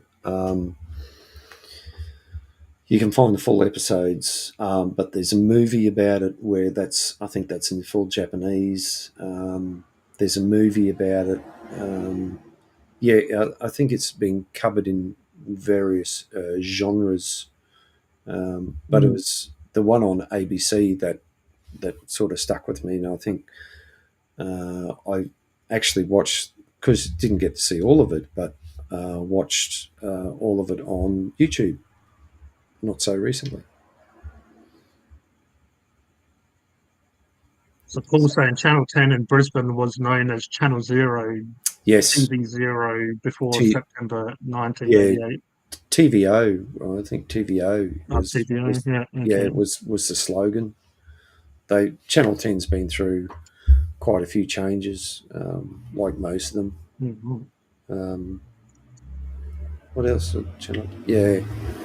So, it is what it is.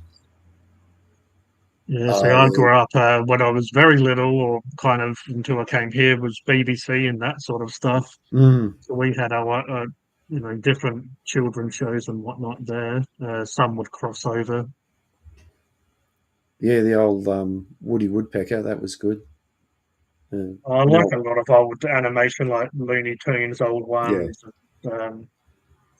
Some of the Hanna-Barbera, the Flintstones, and the Wacky Racers, and just they done some brilliant stuff. I did like old Disney as well, like Mickey Mouse back when it wasn't how it is now. It was very sort of stripped back. I just like a lot of old animation. And a lot of those characters are very cheeky and naughty, like Woody Woodpecker and stuff, And I think Brad's comment there. Channel 10.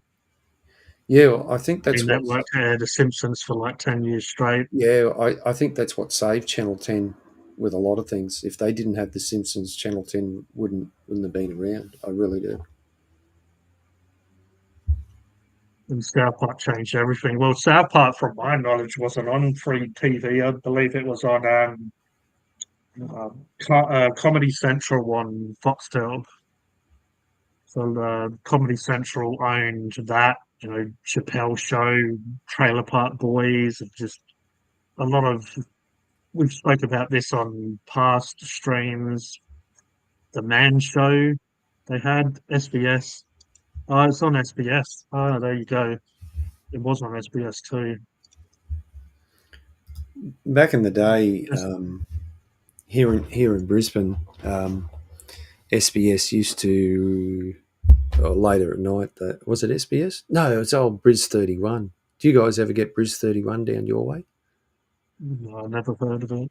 Yeah, I don't think Bris 31's around anymore. When I did go to Queensland just for a week or whatever, I went. when I did turn on TV, there was definitely some very different stuff on TV than I was used to.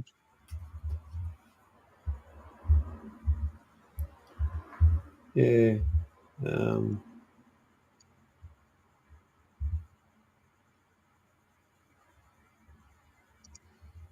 Drawn Together is a very weird show that was on Monday nights too. Yeah, SBS had a lot of stuff that was, I guess, a little bit more adult, sort of aimed at adults. Even when it comes to cartoons, it was cartoons that had a little bit more swearing and stuff like that. Yeah. Bridge 31 was just a real, um, amateur TV show, and it was Channel 31 here in Brisbane, and it's no longer broadcasting. It was taken off air, and they had some really different shows, so to speak. It was all very amateurs, but at the time it was before, I think, YouTube's popularity, because they said it got taken off air in 2017 or something like that.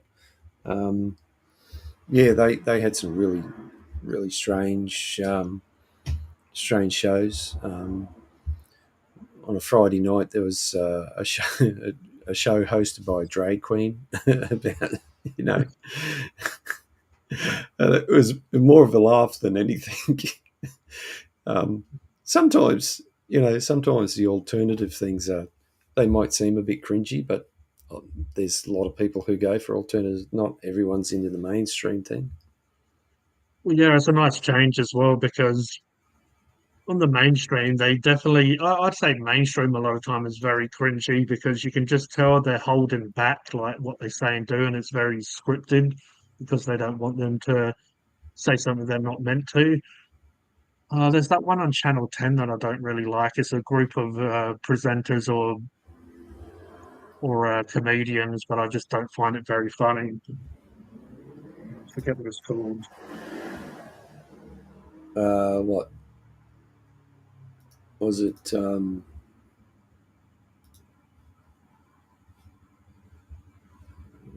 It has that Peter Hellier on Oh it who yeah, used to be on the Roast Show. I'm sure someone will be able to point it out. Yeah, it's got, I don't know, Chris. I think Chrissy Swan might do it these days, but there's just oh, well, there's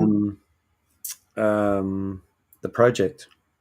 yeah, like that doesn't really tickle my fancy. It used to be It really just good when yeah, it started out with Charlie Pickering. It used to be really good.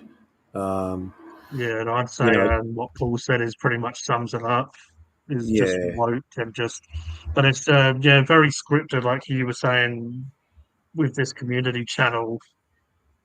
That it's almost the opposite when it's the project is just like even some of the comedians and stuff are on it. They say just these very cringy jokes that, and the hosts laugh, but you look at the hosts and they're laughing, but they don't find it funny. They're just laughing because that's the aim of the show. That's like the pace of the show. Just to yeah, it's not really for me. But yeah, once upon a time it wasn't too bad, and I don't really watch it enough to probably have an opinion. But yeah, I stopped watching it, and when I see other people watch it or just flick it on for a bit, it's for, just very brain dead to me. yeah.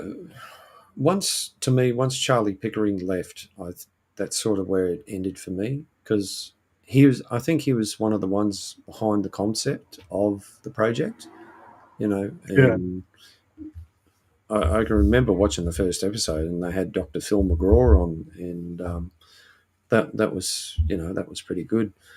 It A lot of these shows, they have their time. Of course, Mm. back in the day, Hey Hey It's Saturday was the thing to watch. It launched, believe it or not, it launched a lot of careers for people, bands and various acts and so on. But it's nice to watch these shows, and I suppose they have to change, but then sometimes they change too much, and it just loses whatever it was. I did mind Rove's show, McManus. Yeah, His show it was was pretty good. good. Yeah, yeah. No, the old Rove, he was good. But Yeah, I definitely. suppose, I suppose He once did start again, doing it in America, didn't he? And it just started getting to the point that was dragging on for a bit as well.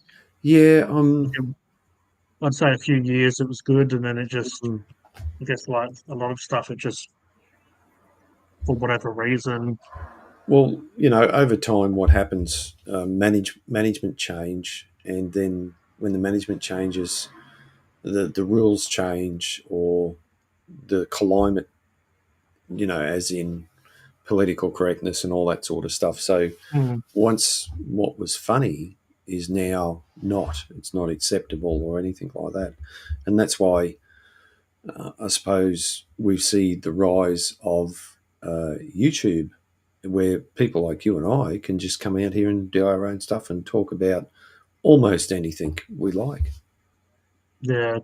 Well, as Brad is saying, yeah, it had a late night show in the States. I feel like that's possibly when I stopped sort of enjoying it. And possibly that's because their humour's a bit different there, and some stuff that you could say and do in Australia wouldn't be accepted there, possibly. Mm. So I had to tweak it a bit. Maybe that was why. But I mean, it was good for, and this was back when we didn't have as many options. But yeah, Yeah. definitely Rove had a good show for quite a long Mm. time.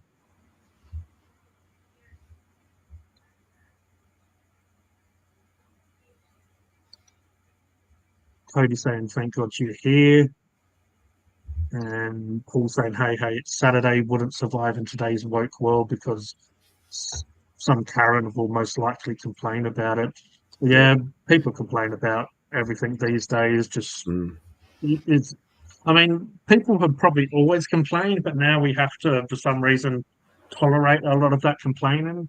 But we live in this world where everyone should have a voice, even if they're just complaining and being a bit of a nuisance. You need to accept them for what they are, which I understand to an extent, but just yeah, like the fact that places are comedians or even writers or TV shows are willing to change stuff because of complaining.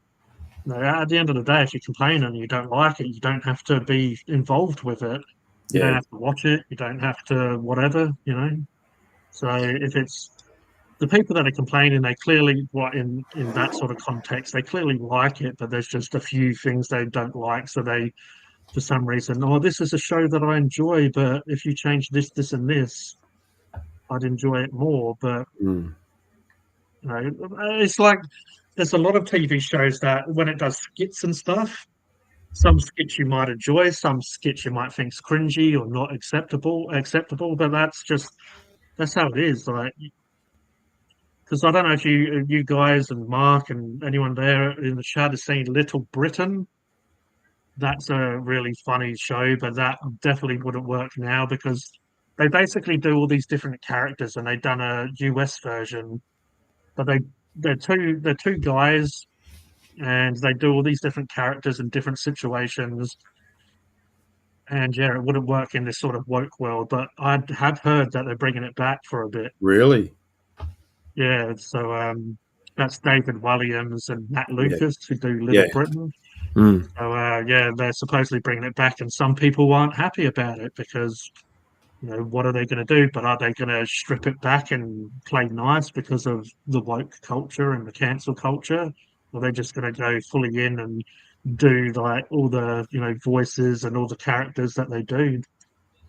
Yeah. Yeah, Well. that's funny as so. Mm. Yeah.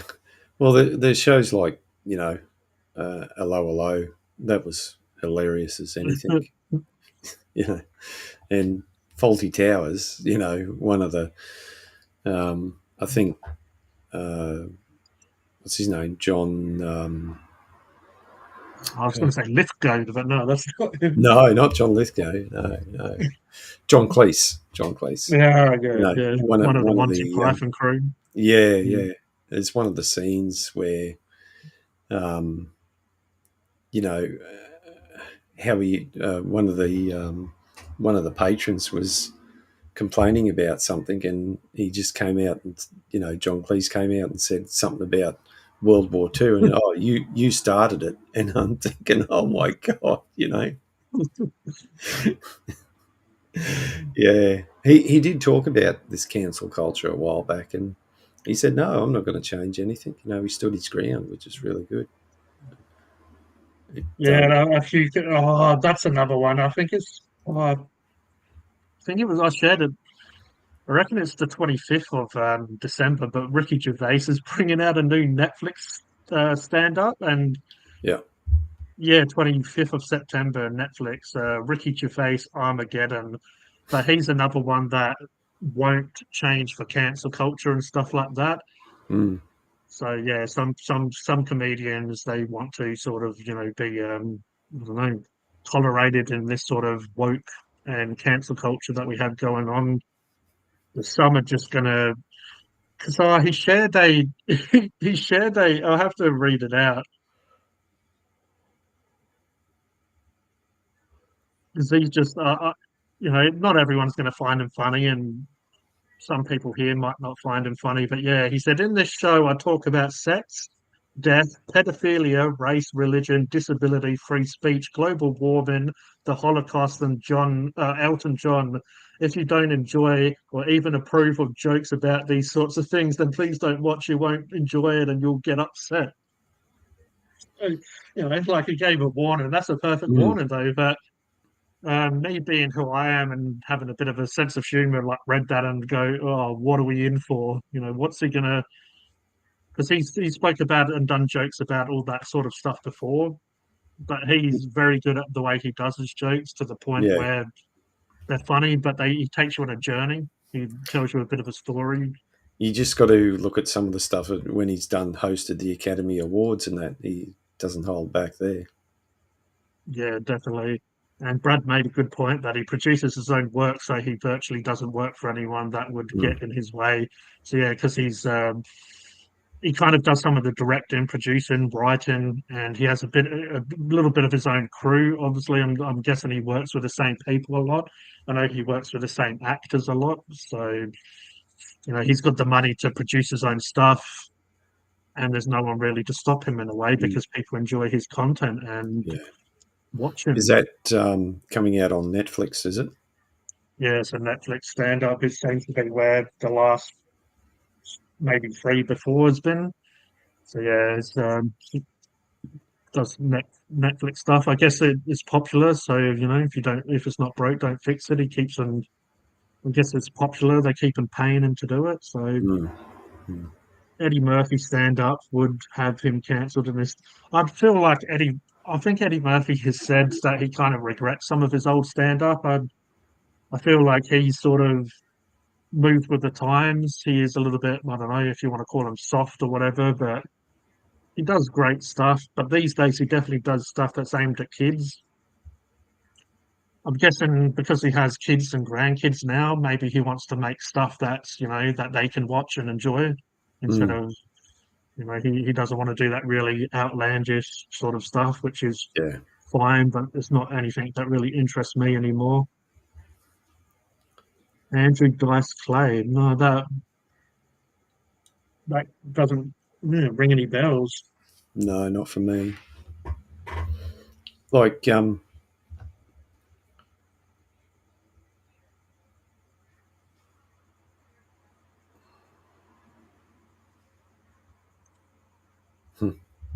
Okay, okay, he's another stand-up comedian.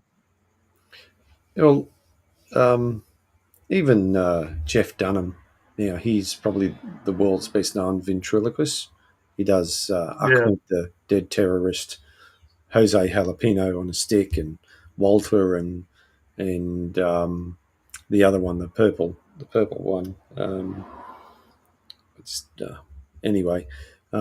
His stuff, his early stuff, to me was really good, um, and now it doesn't. He just doesn't seem to be able to. It seems like he's been held back because of political. He still gets away with stuff, but I don't think it's as what it used to be. Or maybe I've just watched mm, too much of his stuff. So, Yeah, I'd say it's like a lot of stuff, even if they're not changing to really, some stuff evolves over time and it just, yeah, you prefer the old stuff. I mean, that happens in music and entertainment industries. Yeah, yeah. But yeah, Um, when he first come out, I definitely enjoyed it. It was definitely different. And yeah. I'm going to have to pull the pin, G. I got a early start tomorrow, so I got to be up at 4 a.m. Leave work at 5 a.m. I got to go down the Port of Brisbane and work on this bulldozer down there. So I appreciate you having me on. Thanks everyone in the chat for helping me out and just being there and supportive. Yeah, have a good one, and I might even do an early morning stream on my way down. I'll see what the traffic's like if it gets pretty thick and I'm stuck in traffic, or I might just start one when I leave the yard. So, yep. Thanks everyone. Have a good night, and sorry to leave so early, G. I've just got to oh go. no, that's fine. I was going to say if you want to throw your page in the private chat, I'll share it after as well, so people Yeah. Yeah. know. Don't worry about it. We'll do it another time. There'll be plenty other All times. right, I'll do it. Thanks. I'll do it myself. But All right. yeah, no worries. You're always welcome, and Thanks appreciate for you the jumping offer. on. Yeah. No That's all worries. good. Thanks for listening to my whine earlier on about what's going on here at home. But anyway, it's all good. No, it's been great to have a chat like this and talk about the different. There it is. Thank you very much. Talk about the different TV shows that we've all watched over a period of Oh time yeah, and it's brilliant. reminisce about. And yeah, we'll certainly do this again and catch you all later, everyone. Good night. Good night, All Australia. right, take care, Mark. Cheers. Well, now I'm on the big screen. See if we can get a little bit. Cheers, Brad. Yeah, so that's Mark's channel. He does live streams a little bit similar to this sometimes, where it's just him and I or other people talking. He does he does get into his sort of steam trains, and he's interested in various technologies and vehicles and stuff. But yeah, check it out. And anyone that's watching that isn't subbed, go and check his channel out. So Cody's saying this year someone got real mad for Isaac Butterfield saying an Aboriginal joke at a live show, and they went to take him to court, or they want to take him to court for it.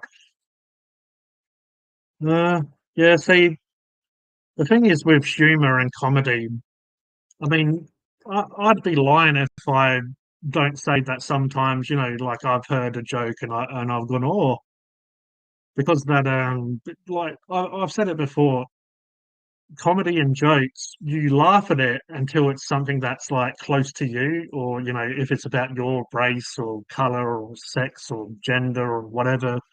Sometimes when it's a little bit too close for comfort, you get a little bit uncomfortable, but you just have to learn that you're laughing at a joke that someone else probably finds uncomfortable. So they probably, like it might upset them, if you want to say upset. I mean, some people walk out of stand up or comedy shows, don't they? Because but then if you're going to pay, I guess sometimes you don't have to pay. But if you're going to attend a comedy show, it's like walking into McDonald's and expecting like KFC. It's like walking into a bank and expecting them to like give you a piece of chicken or to serve you alcohol. It's like yeah, it's like walking into a brothel and expecting like to marry someone. Like just if you walk into a comedy show, you have to expect jokes. And just these days, so many people want to have a cry about stuff and just. But yeah, when it comes to Aboriginal jokes, really, it depends on the joke. But also, I'm sure, really, this day and age, that people aren't going to get very racist, or like maybe they might stereotype, but I'm sure people wouldn't be racist about stuff. But yeah, sometimes people confuse stereotyping as being racist, like like Italians like using their hands or whatever. It's like yeah, just and that's not really a race. Obviously, it's more of a nationality. But you get me. It's like just yeah, some stereotypical stuff. Like not all Aboriginals are drunk or like sniff petrol, but it's a stereotype. So people might use that stereotype, but really, if that's not what you're doing, if that's not what this individual's doing, why would they get upset about it? Like, oh, that upsets me, even though I don't do none of that stuff. But like, it's a stereotype, so I'm going to be upset about it. But yeah, if you are doing it and you're upset, then maybe the stereotype is correct. I don't know. That's my little whatever of it. Styles, he says Mark has a great channel. Yeah, comedy is rough. Yeah, well, that's it. It's not for everyone, and I guess that's why we have lots of different comedians and lots of different movies or TV shows that have various different types of comedy on it. But I do like a few different styles of comedy, but I definitely like the comedians that push boundaries or just are very intelligent when it comes to the craft.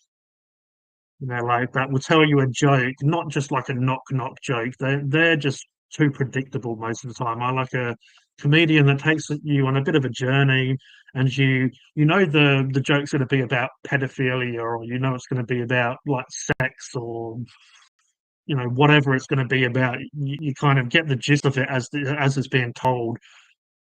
But people like Ricky Gervais and even Dave Chappelle, I really like when they're telling the joke. They take you on this journey and they tell a story, and you almost forget that they're telling a joke after a while because they get really into it, where you kind of have an idea of who the characters are, who the person that the joke's about, and maybe you know, some side characters to the story, like this person, that person. And then all of a sudden, like they have like the punchline at the end, or just it builds up, and those jokes are crazy. Like by the time you've heard it all, you feel like you know the joke so well because of the way they've explained it. It feels like you're a part of it, and and when they get to the joke, the punchline, it's just like it just obviously normally gets very extreme, and so yeah. I know an Aussie comedian I like is Jim Jeffries. He's very good at what he does. He's sort of similar or my kind of comedian who, as I say, would take you on this journey. And a lot of these comedians can do very quick jokes as well, just just a few words and get the impact across. But a lot of these comedians, yeah, they they write these jokes like they're writing characters in a film or something, like just very well done.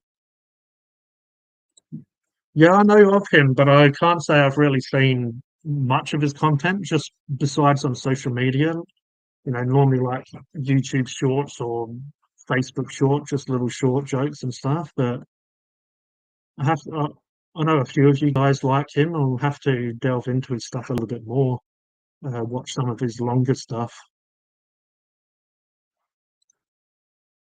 So Brad's saying people would never shut a show down back in the day. Now people go to be offended, so they can try and publicly lynch you at your own show. Yeah, some people want to like be attention seekers and make it about themselves. Like the comedians put in a lot of time and effort and travel and money to make a decent show, and yeah, some people just want to go there because they've got a vendetta and they just want to cause issues just so they can get the pat on the back, like, yeah, you did your job. You know what Isaac live shows are all about, so don't complain or get offended if you buy a ticket to his live show. Then, yeah, that's it. Exactly it. Don't go there and all of a sudden say that you're offended.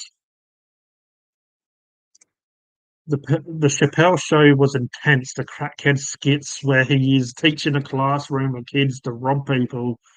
Yeah, the crackhead did Fear. Was it Fear Factor? Did that as well, like where you go into like a tub of insects and different stuff like that. Yeah, no, Chappelle show was brilliant. I wish that he would bring it back. I do know the history behind it, that they offered him all this money, but they basically wanted him to go more woke even back then. Like, this was like sort of early 2000s, I guess. But yeah, he didn't want to just take money and change all of his sort of like really edgy jokes. But yeah, it would be nice for him to bring it back and sort of like control it himself, especially this day and age with Netflix. Netflix had to do his stand up, so possibly they couldn't pay to do Chappelle show, or he could even, there's a lot of more options out there these days than these TV networks. Isaac even made a joke about that jumping castle tragedy in Tasmania a couple of years ago. He's not afraid to push the boundaries, and it's fantastic. Yeah, I definitely agree. Like it's not for everyone, and I can understand that. But yeah, pushing the boundary and making humor about, I mean, anyone anyone that watches these channels that I do and these lives I do that probably know that I kind of do that a little bit myself.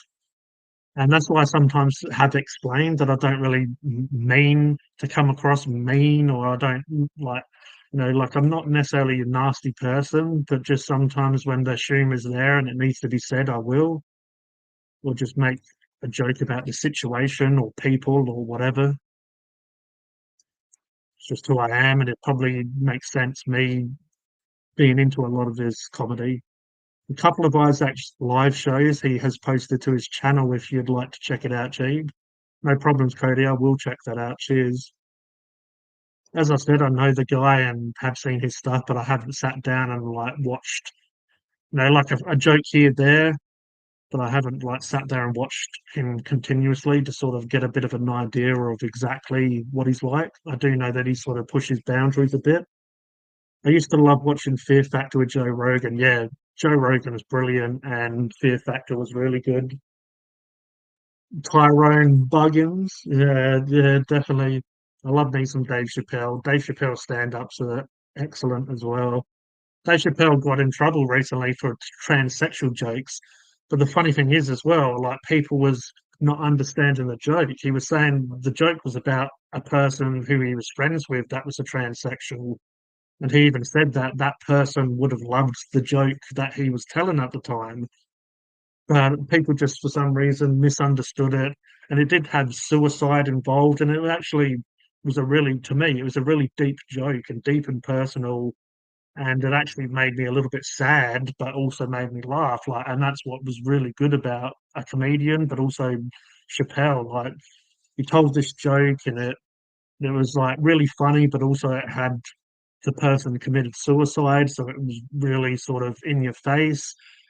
But then, like the punchline and stuff, which is ridiculous and funny and typical Dave Chappelle. But yeah, like we're saying, someone had to get offended and try to boycott and try to like spread bad press or whatever about it. I'm just going to let the dog out for a second, so if you guys can just excuse me for a bit and just chat to yourselves a bit, and I'll come back and read the comments. I'm sitting there huffing and puffing.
Oh, so Brad's saying Isaac is a mainstream lockout, so Aussie mainstream will not touch the guy.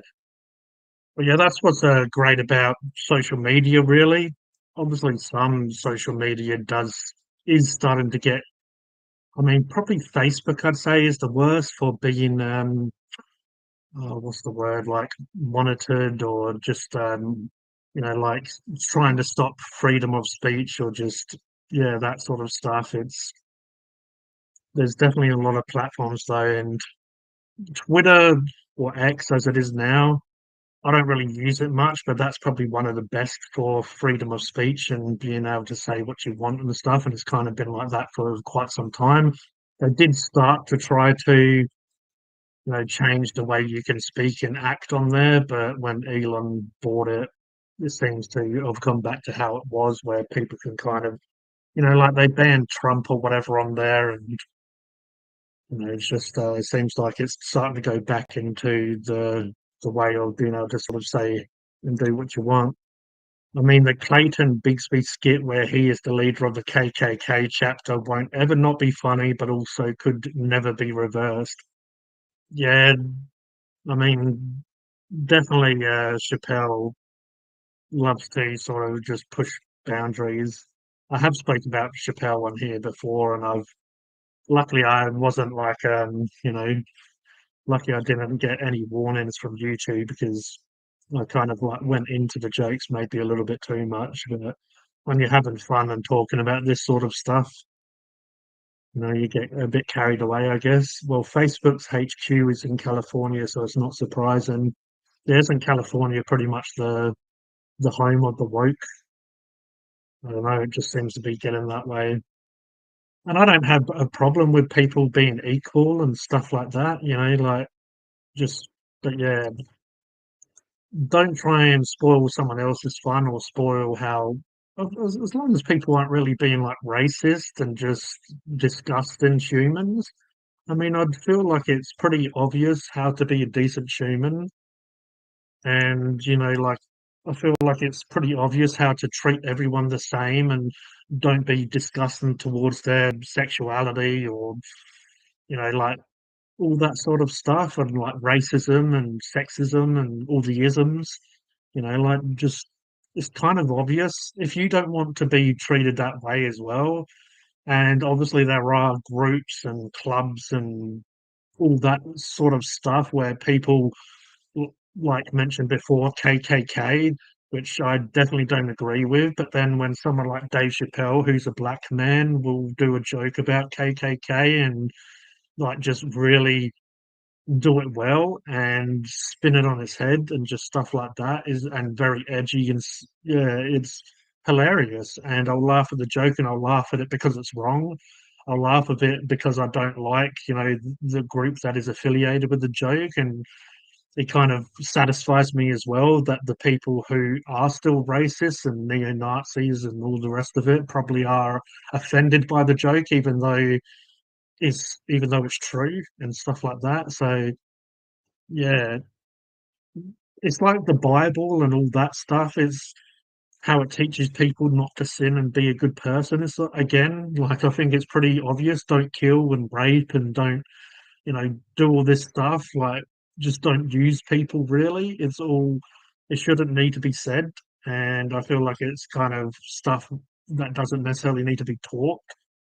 Like even when you're a kid, if someone punches you in the face, it doesn't feel good. So why would you do that to someone else? Because if it doesn't feel good to you, if you don't like being touched and abused verbally or physically, why would you want to do that to someone else?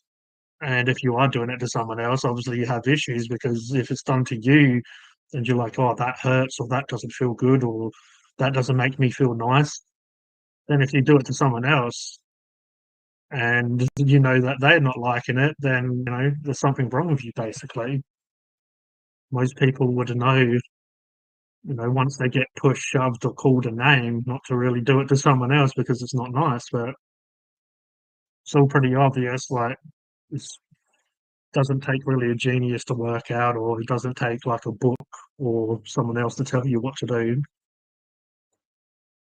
But that's my it's pretty easy to be called Nazi these days. Yeah, I mean, I've probably been called that or worse for some of the stuff I say and do on stream. And I know I've been called like a bully and nasty, even though they're not worse. But I'm just using them as examples. But yeah, choose me. But yeah, like I've been called evil and stuff like that from just jokes or whatever. It's just yeah. But it's sometimes it's hard because to take when you know you're not like that, but you just have a certain sense of humor, or you just have a certain way to that you look at the world or look at people, or like if someone doesn't if someone's acting shady, but people still like them, then if I'm to call out someone, who am I? But yeah, this comes with the territory and stuff like that. You learn to just accept it. It's their problem, really. If people are calling me names or just pointing fingers at me, at the end of the day, if I don't feel like I'm actually doing that, then it's their problem, really. I'm sure they'll get over it. Some of them don't get over it, and that's what I find funny.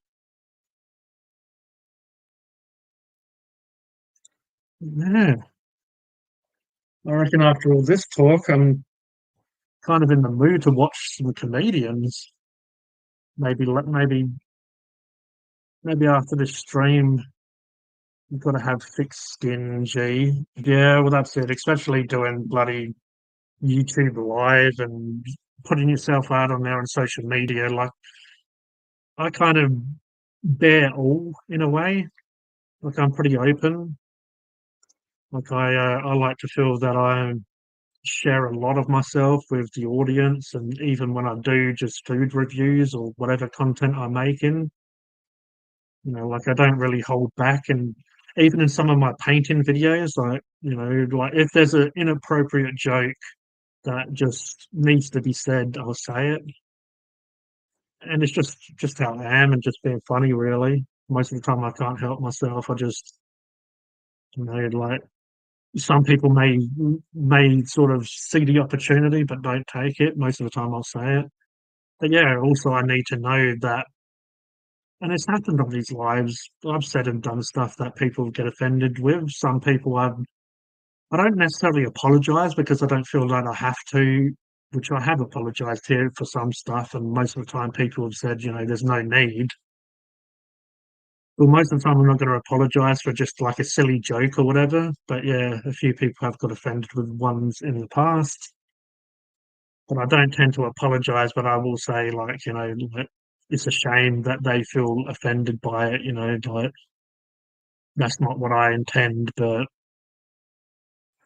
really, at the end of the day, it's their problem if they're offended by it, because just you can't take life too seriously all the time. And we do get serious around here. Sometimes it sounds like I'm contradicting myself a bit, but it's just I feel like everyone's personality, we all like to be serious at times. We like to be validated when we're, not feeling good or when we're feeling shit. And but then as well, I'm here to entertain and I'm here to just, keep the fun going. But yeah, my way as well of if someone's a bit feeling a bit shit, sometimes I try to make them smile and laugh, especially it's easier in person. If someone's a bit down in the dumps, you will you will like listen to them, you will let them speak, and sometimes even speaking and getting stuff off your chest helps, doesn't it? It helps just to sort of vent and just to speak out loud and just get rid of some of that energy by speaking or even crying if you have to, or shouting or whatever you do to sort of, pass some of those feelings. But I always like trying to get in a little joke here and there just to see that crack in their mouth, that little smile, or even if I can just get them to laugh. And yeah, that's it. At the end of the day, life is short and we may as well all just like have fun. And we all have differences. That's obvious that we all have differences when it comes to who you find attractive, what you find appetizing, what you find fulfilling in life when it comes to, I don't know, art, music, technology, whatever. But we can all get together and just have a laugh. And even like tonight, we've spoke about comedians we've liked, we've spoke about cartoons we've liked, and sometimes we have similarities in that. And we will. That's how you form bonds, and that's how we grow as a community or as people. Just letting people just be themselves and say what they like without without judging them. Like, Cody said he likes Bluey, and I'm sure we all have. I mean, sometimes I sit there and watch kids' cartoons with niece and nephew or whatever, and some of them are really trippy, and I'm just like, how the hell is this suitable for kids? It's weird. Like, if I'm feeling awkward, if I'm feeling uncomfortable watching this, like, how is it aimed at kids? But then you watch the kid, they're glued to the screen. They're sitting there watching it. They're loving it for whatever reason. Like we said about that night garden, that is just really strange. But I've seen kids watching it and they love it for some reason. Somehow it's entertaining to them. It captures their mind.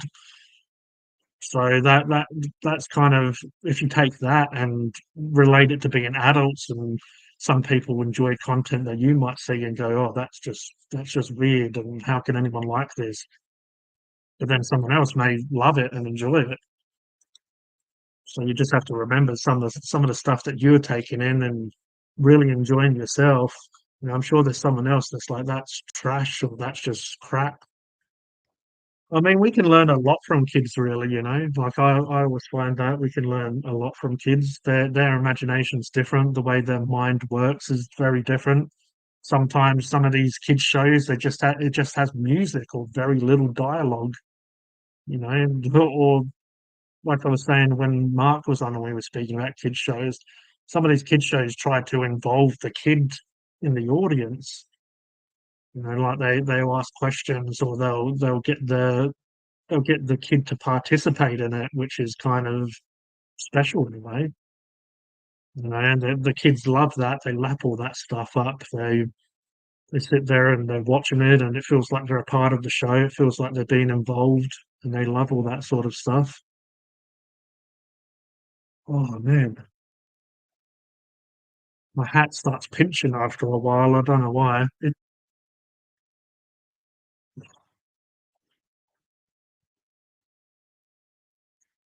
sounds like it's raining.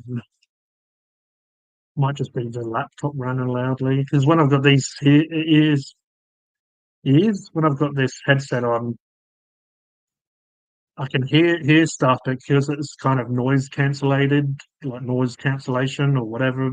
It I can hear stuff in the background, but it's a little bit faint. Looks like it's gonna rain. I just can hear a little bit of noise coming from outside. Oh yeah, well exactly. And Days of Our Lives is, I don't know, just to me it's very wooden acting. It's very much set up for ad breaks. A lot of those TVs that they build up tension and then the advert comes on. Like, a lot of shows are built for that. And it's funny when you watch those shows when there's no adverts, like if you're watching it on a DVD or some of these streaming services, but the streaming services that are playing TV that used to be on pay TV or whatever, that did used to build up to adverts, like they're just. But yeah, Trailer Park Boys used to be my shit, and it still is. It's one of those shows that I could just watch the same episodes that I've watched, 20 times, 50 times, and it's still funny, still great. Just the characters and just the stupidity, but the excellence of how the show's done and the characters. It's just, yeah, really well done. The acting is really good as well. Is that with Trailer Park Boys? Is that kind of show that sometimes you kind of forget that it's acting. Like, the characters are so realistic, and the way they act is just. And Trailer Park Boys, even though it's Canadian, I feel like if you watch Trailer Park Boys, everyone knows at least one or two of those characters in real life. Like, like a drunk or a certain stereotype or a certain person, but it's done very well where it's not just cringy, build up tension over years. Yeah, yeah, some of these shows just go forever. So yeah, Days of Our Lives and stuff like that. I can't really understand why people would like it, but some people have been watching that for years and years and years, and just tension build up over years, and just character development over time, and just I don't know, this character's doing this now. It's just yeah. I mean, Trailer Park Boys has I don't know if it's 10, is it 10 or 11 seasons? That went for a while, and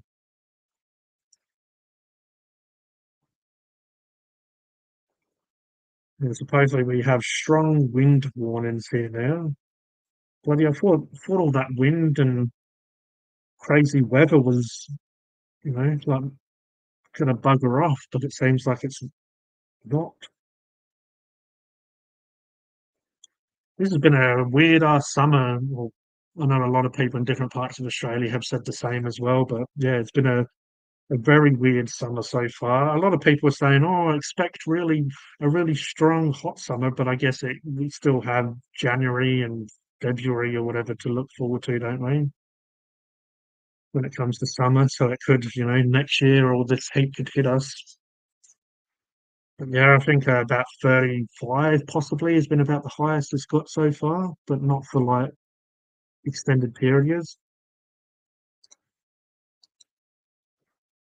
Yeah, that's it. We all know the type. I mean, the main three dudes are just amazing, like Bubbles, Ricky, and Julian.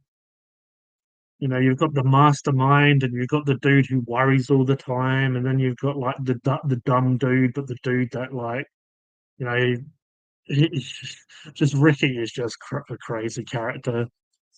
It's yeah. Back in the day, I was about 18 years old. This was when I left school and started working at McDonald's, and I used to do night shift. And I used to, work from, I don't know, I reckon I used to go in about 5, 6 o'clock or something like that, and would go till like, like early hours of the morning past midnight because it would close, but then you'd have drive-through open for a bit, and then you'd have to clean and the whole store before it. So it closes, but then you have to clean the store.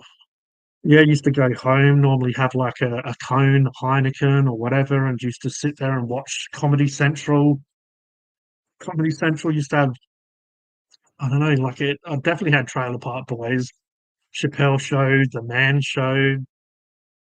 I reckon Whose Line Is It Anyway might have been on around that time. And then normally when those shows would finish, I'd watch like David Letterman or something like that. One of those up late shows, those talk shows. I mean, sometimes I'd sort of just, trail off or whatever, depending on who's on. But sometimes if there's like a good person being interviewed, it was even more decent to watch. So Brad saying they had a podcast, the Trailer Park Boys. They still might. Yeah, I remember they've got their whole SwearNet network, even though probably for money and stuff. Like Netflix, I believe, has the catalog to all their stuff nowadays. But yeah, I did used to watch some of their podcasts and some of their behind the scenes stuff when it would either be them still being the Trailer Park Boys characters, or it just wouldn't be them acting. Like it would be them as their real selves. 25 degrees is just nice, I reckon. Yeah, I like it when it's kind of about that, but with a little bit of a cool breeze is nice. So when you go out there, it's hot, just a little bit of breeze is nice, not severe wind. Just when it's like a slight little bit of breeze is nice. So Cody's saying last Sunday here it had dropped down to 19 from 39 and it was raining on and off. Then 3 days later, it was back up to 37. See, we're not having that high of temperature. As I said, I reckon about 35, maybe even 36 was about the hottest it's been here, I reckon. But yeah, it's been very similar here where we'll have one day of hot, then it would just be overcast, and it will start lowering the temperature. Normally, the humidity goes through the roof, but then it will rain, which will really drop the temperature, but really bring up the humidity. And yeah, it's just been like that. And just I was checking the weather before, and it's pretty much like that this week. So it's 30 today. It got up to, which yeah, but it's overcast and sun. Tuesday tomorrow is overcast and sun, but it's 20, it reckons, so it's dropped quite a bit there. Then it's 20 again on Wednesday, but full sun, so probably high UV. Thursday's 23, 27 overcast on Friday, 26 on Saturday, and Sunday 22, but sun. So yeah, they're all pretty all right temperatures. There's nothing too crazy, which is still hot, but it's it sounds like Cody's been getting all the crazy stuff. So Paul's saying yes, the Comedy Central channel on Foxtel used to have fantastic shows back in the day. Yeah, it was bloody brilliant. And South Park was on Comedy Central and just yeah, I loved it when it had a good lineup of just decent show after decent show. The Man Show used to be pretty good as well. Girls jumping on trampolines and ziggy zaggy, oi oi oi. They just used to drink beer and they used to have all those little funny skits and stuff they did. Comedy Central used to be really good. The park supervisor was and his assistant were off tap characters. The Potbelly, no short, tight pants. Yeah, that's Mr. Leahy, Jim Leahy, and Randy, the trailer park supervisor. Yeah, they were crazy. Jim Leahy, because he used to be a retired cop and he lost his job because he was drinking, and he became his wife owns the trailer park and he was the supervisor. Then you had Randy, who was the assistant supervisor, and he used to walk around. Well, anyone that's watched the show would know what it is. But yeah, this dude walks around shirtless and tight pants. But anytime he gets angry because his pants were so tight, he used to say to people, "Oh, the pants are coming off," so he could fight in his underwear, so he could like move around a bit more freely without the tight pants on.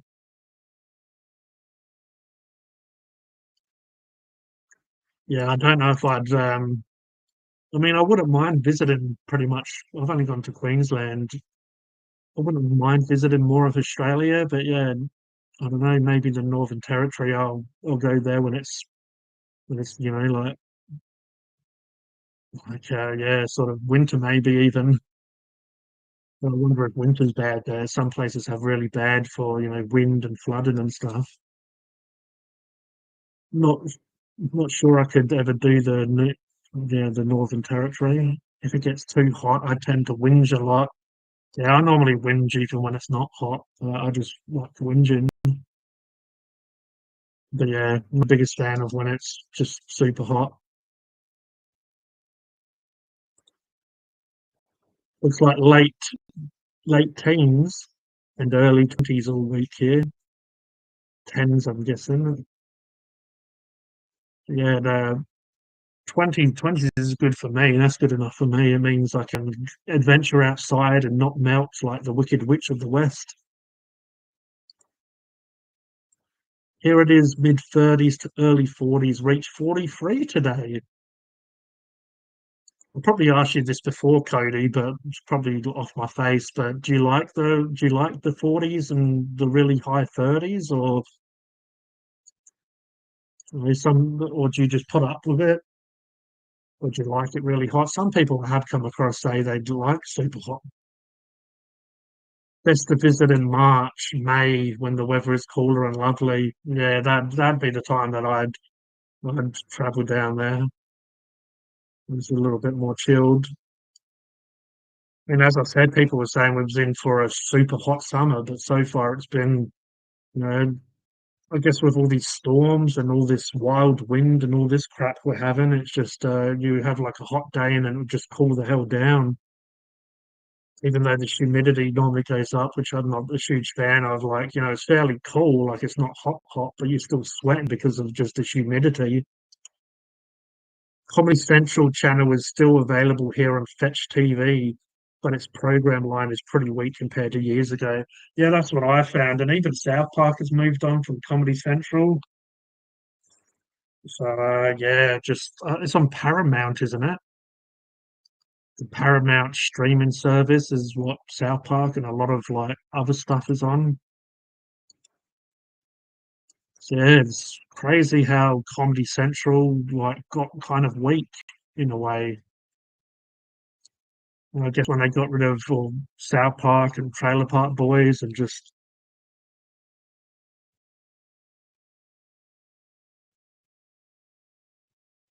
what sort of stuff is on Comedy Central these days? I wouldn't mind. I mean, it's not like I rush off to watch it.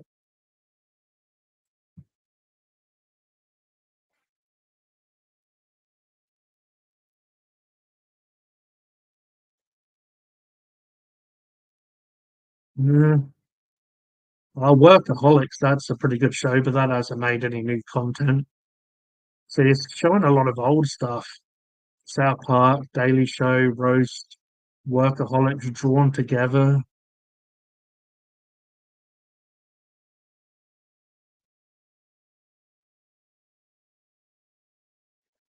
Yeah, so I guess Comedy Central used to have some stuff that Cartoon Network, I guess, didn't, or Nickelodeon didn't want to touch, even though Cartoon Network and Nickelodeon had some pretty out there stuff. Like Nickelodeon had Ren and Stimpy, a few other shows that were a little bit crazy back in the day. I can do 40s in Vic, but 40s in Brisbane is more painful. Yeah, yeah, that's interesting. What's the difference? I know what you kind of mean. Like Queensland was fairly hot when I went there, but I don't know. It was, I guess, it wasn't really humid from memory in Queensland. It was like more just dry heat where it was hot, but like a little bit of shade or something, you can kind of escape the sun or the temperature, like or the weather or whatever. But when it's humid and stuff like that, sometimes there's no escaping that sort of feeling. Like certain times when it's hot, if you just get under a tree or whatever, you can kind of escape it a bit.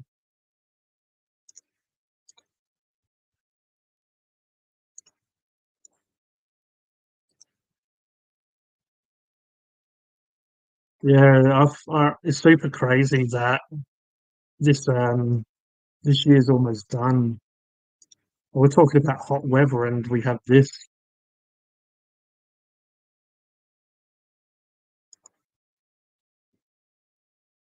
and I don't know if it's quite snowing and stuff here.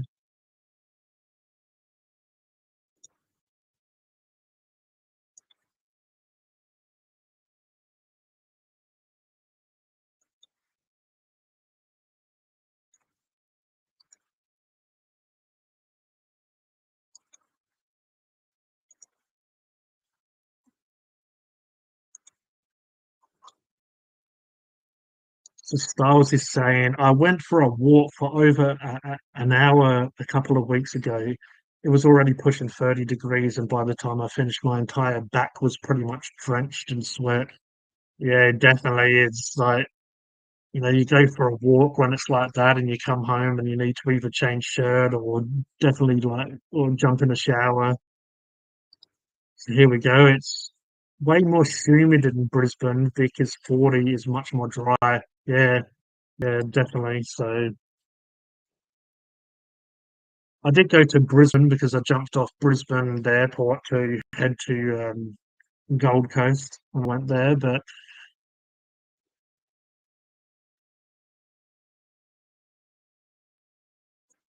maybe it just wasn't as hot as like it wasn't that hot when I went there.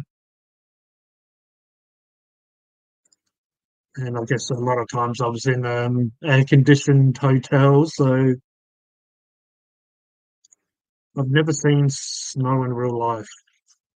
Yeah, I've seen snow a lot of times when I was in England. I saw snow maybe a couple of times, like half decent snow, but a lot of times it just like builds up and then it just kind of turns to ice or whatever. Yeah, a lot of times it wasn't like a huge downpour of snow. We did make like snowmen a couple of times, but they were just a lot of times they were just icy, like little tiny, not these huge ones like sometimes you see in America and stuff. Like a mini snowman, maybe not even a man. Cody's saying, I don't mind if it's a little too warm, but not as warm as today was. Anything almost pushing 35 degrees or cooler is beautiful. Is dry heat here, of course, compared to other states. Yeah, doesn't sound too bad. I'm one of those people though that even when it's winter and cold, most of the time I still have a fan on and maybe a singlet and stuff on. Like I'm a bit weird where I kind of like the cold. Most of the time, the only way I can tell that it's too cold is if if I start feeling a bit like sore in the chest because the cold is getting to me and I've got a singlet on, got a fan on, and sometimes I am okay. Maybe it's time to yeah, maybe put a t-shirt, maybe put a t-shirt on or whatever. Darwin is really humid, and I would keep going on holiday there, but not to live. Yeah, that's fair enough. Yeah, as I said, I was waiting for the severe heat that everyone was saying, but maybe I'm, testing fate by saying, "Oh, it's not hot and stuff here." Like I've turned on the air conditioning a few times, but most of the time it's just out of convenience, I guess, not out of like really struggling.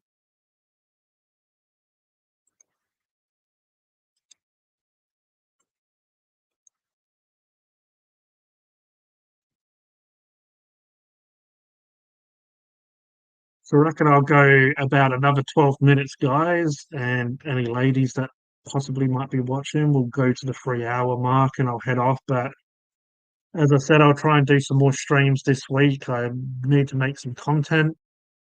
I will be streaming Saturday as well. And yeah, it's been a great chat with all of you. Been loving it. Absolutely love it when the chats are like this, where it's just, all of us just going back and forth and just having a chat. Just, just yeah, super fun. And I love when we just get onto topics like we do and get to hear everyone's favorite comedians or music or whatever we might talk about. Yeah, if anyone's watching and I don't see or speak to you, or even if the people that are watching that aren't speaking, the lurkers or whatever you want to call them, Merry Christmas to you all. I hope you have a great time with your family and friends. And if you don't get presents, maybe you'll give a present or receive a present or whatever, if you're a top or bottom or whatever that is. But yeah, hopefully you'll have a lovely little break or a little time with your family. And yeah, if you celebrate New Year's and Christmas, and if you don't see me or if I don't speak to you before the end of the year, we still got what, 2 weeks?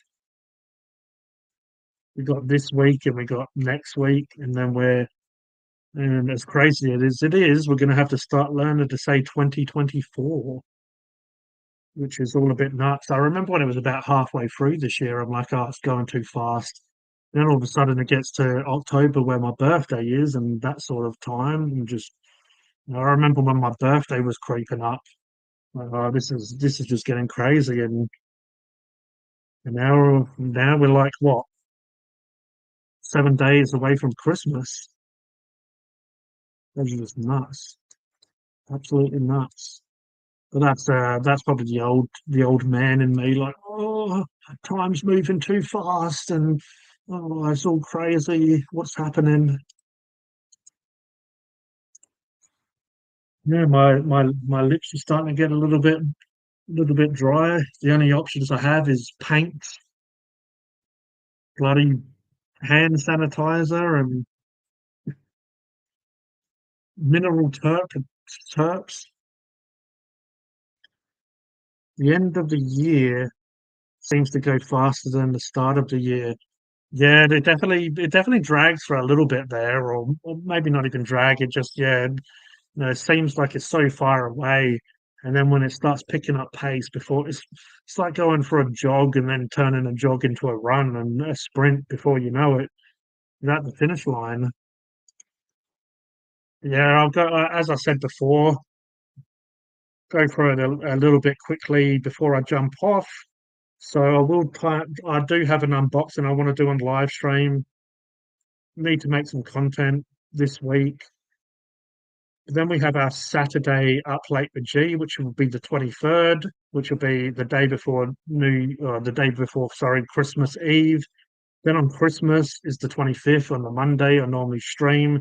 So I will be doing some kind of stream if it's a short one or a long one, or maybe a short one and a long one. We might do maybe two streams. We'll see. We'll see how much time I've got and what happens and when I can sort of schedule or fit that in. Might just be the normal time, which is about 7:30, 8 o'clock. And then the Saturday for next week will be the 30th, which will be the day before New Year's Eve. So we will do that as well. So again, if people are busy, Merry Christmas, Happy New Year, and all that stuff, if I don't get to speak to you. And then the next Monday Night Madness will be the first for the new year, will be on Monday, which is the 1st of January. So we'll be kicking off the new year in style with our Monday Night Madness. Be interesting. As I said, not everyone's going to be able to make it. Some people will probably be hungover or whatever. But yeah, it'll be interesting to see or speak to anyone and see what everyone got up to over Christmas and New Year's, and New Year Madness. That's a good one. That's a good call. Maybe we'll talk about. Maybe we'll sort of do a little bit of a theme for some of these. So Christmas. So for our Christmas stream, I'll try and maybe come up with some ideas of what to do for the Christmas stream. Do have a few little snacky snacks that I might get out and sort of enjoy with you. Sort of give you a bit of a review, or just give you a bit of get a bit of feedback. Maybe we'll talk about Christmas stuff. Like maybe we'll talk about, I don't know, folklores, or just anyone that does join in. Maybe we can talk about like Christmas, like what's been your favorite present or favorite memories from Christmas, or we'll maybe do that as like a little bit of the conversation for that one. And if anyone does want to join me on the live, I will share the link on next Monday. So we'll fully try and get into the Christmas spirit. And yeah, for the 1st January 2024, maybe for that we'll talk about possibly what your plans are for the year. Maybe I might try and let you know any ideas that I have for like Funkin' Hungry or any other channels. As I said, I want to grow my G the Hyper Sapien. I want to grow my live stream channel, but also want to just keep on engaging with the audience on Funkin' Hungry. So maybe I'll talk a little bit about what my plans are, but also I want to hear what everyone else's New Year's revolutions or whatever resolutions. Sorry, see, when I get to this stage and my mouth's dry, I just can't get my words out. But yeah, we'll do a little bit of a themes when it comes to some of these streams, and then after that we'll kind of get back to our regular routine and we'll see what happens. But I'll just quickly go through the chat, or just go through here before I head off. I mean, soon we will see hot cross bun in the supermarket. Yeah, I was saying that to someone the other day. I said, like when Halloween was wrapping up, they started. I already saw like in sort of end of October, early November, they was already getting the Christmas stuff in. And then, like you said, we'll be seeing hot cross buns, which normally are seems like end of December, early January, which is way before Easter and stuff. And I reckon people get sick of them before even Easter comes around because they're on the shelf so early. New Year madness for sure, definitely. I will probably be at my mate's place on Christmas having many drinks, so I won't join in the chat then. And from next Friday until New Year's Day, a couple of mates and I head into Darwin. Will you have if I don't get to speak to you, I probably, I might speak to you on Discord or whatever. But I hope you have a great Christmas and have a great New Year's Day. So yeah, I appreciate all the support that you've gave me this year and being in the chat and being a decent mod and helping me out run the channel. Appreciate it, dude, and all the best and have a Merry Christmas.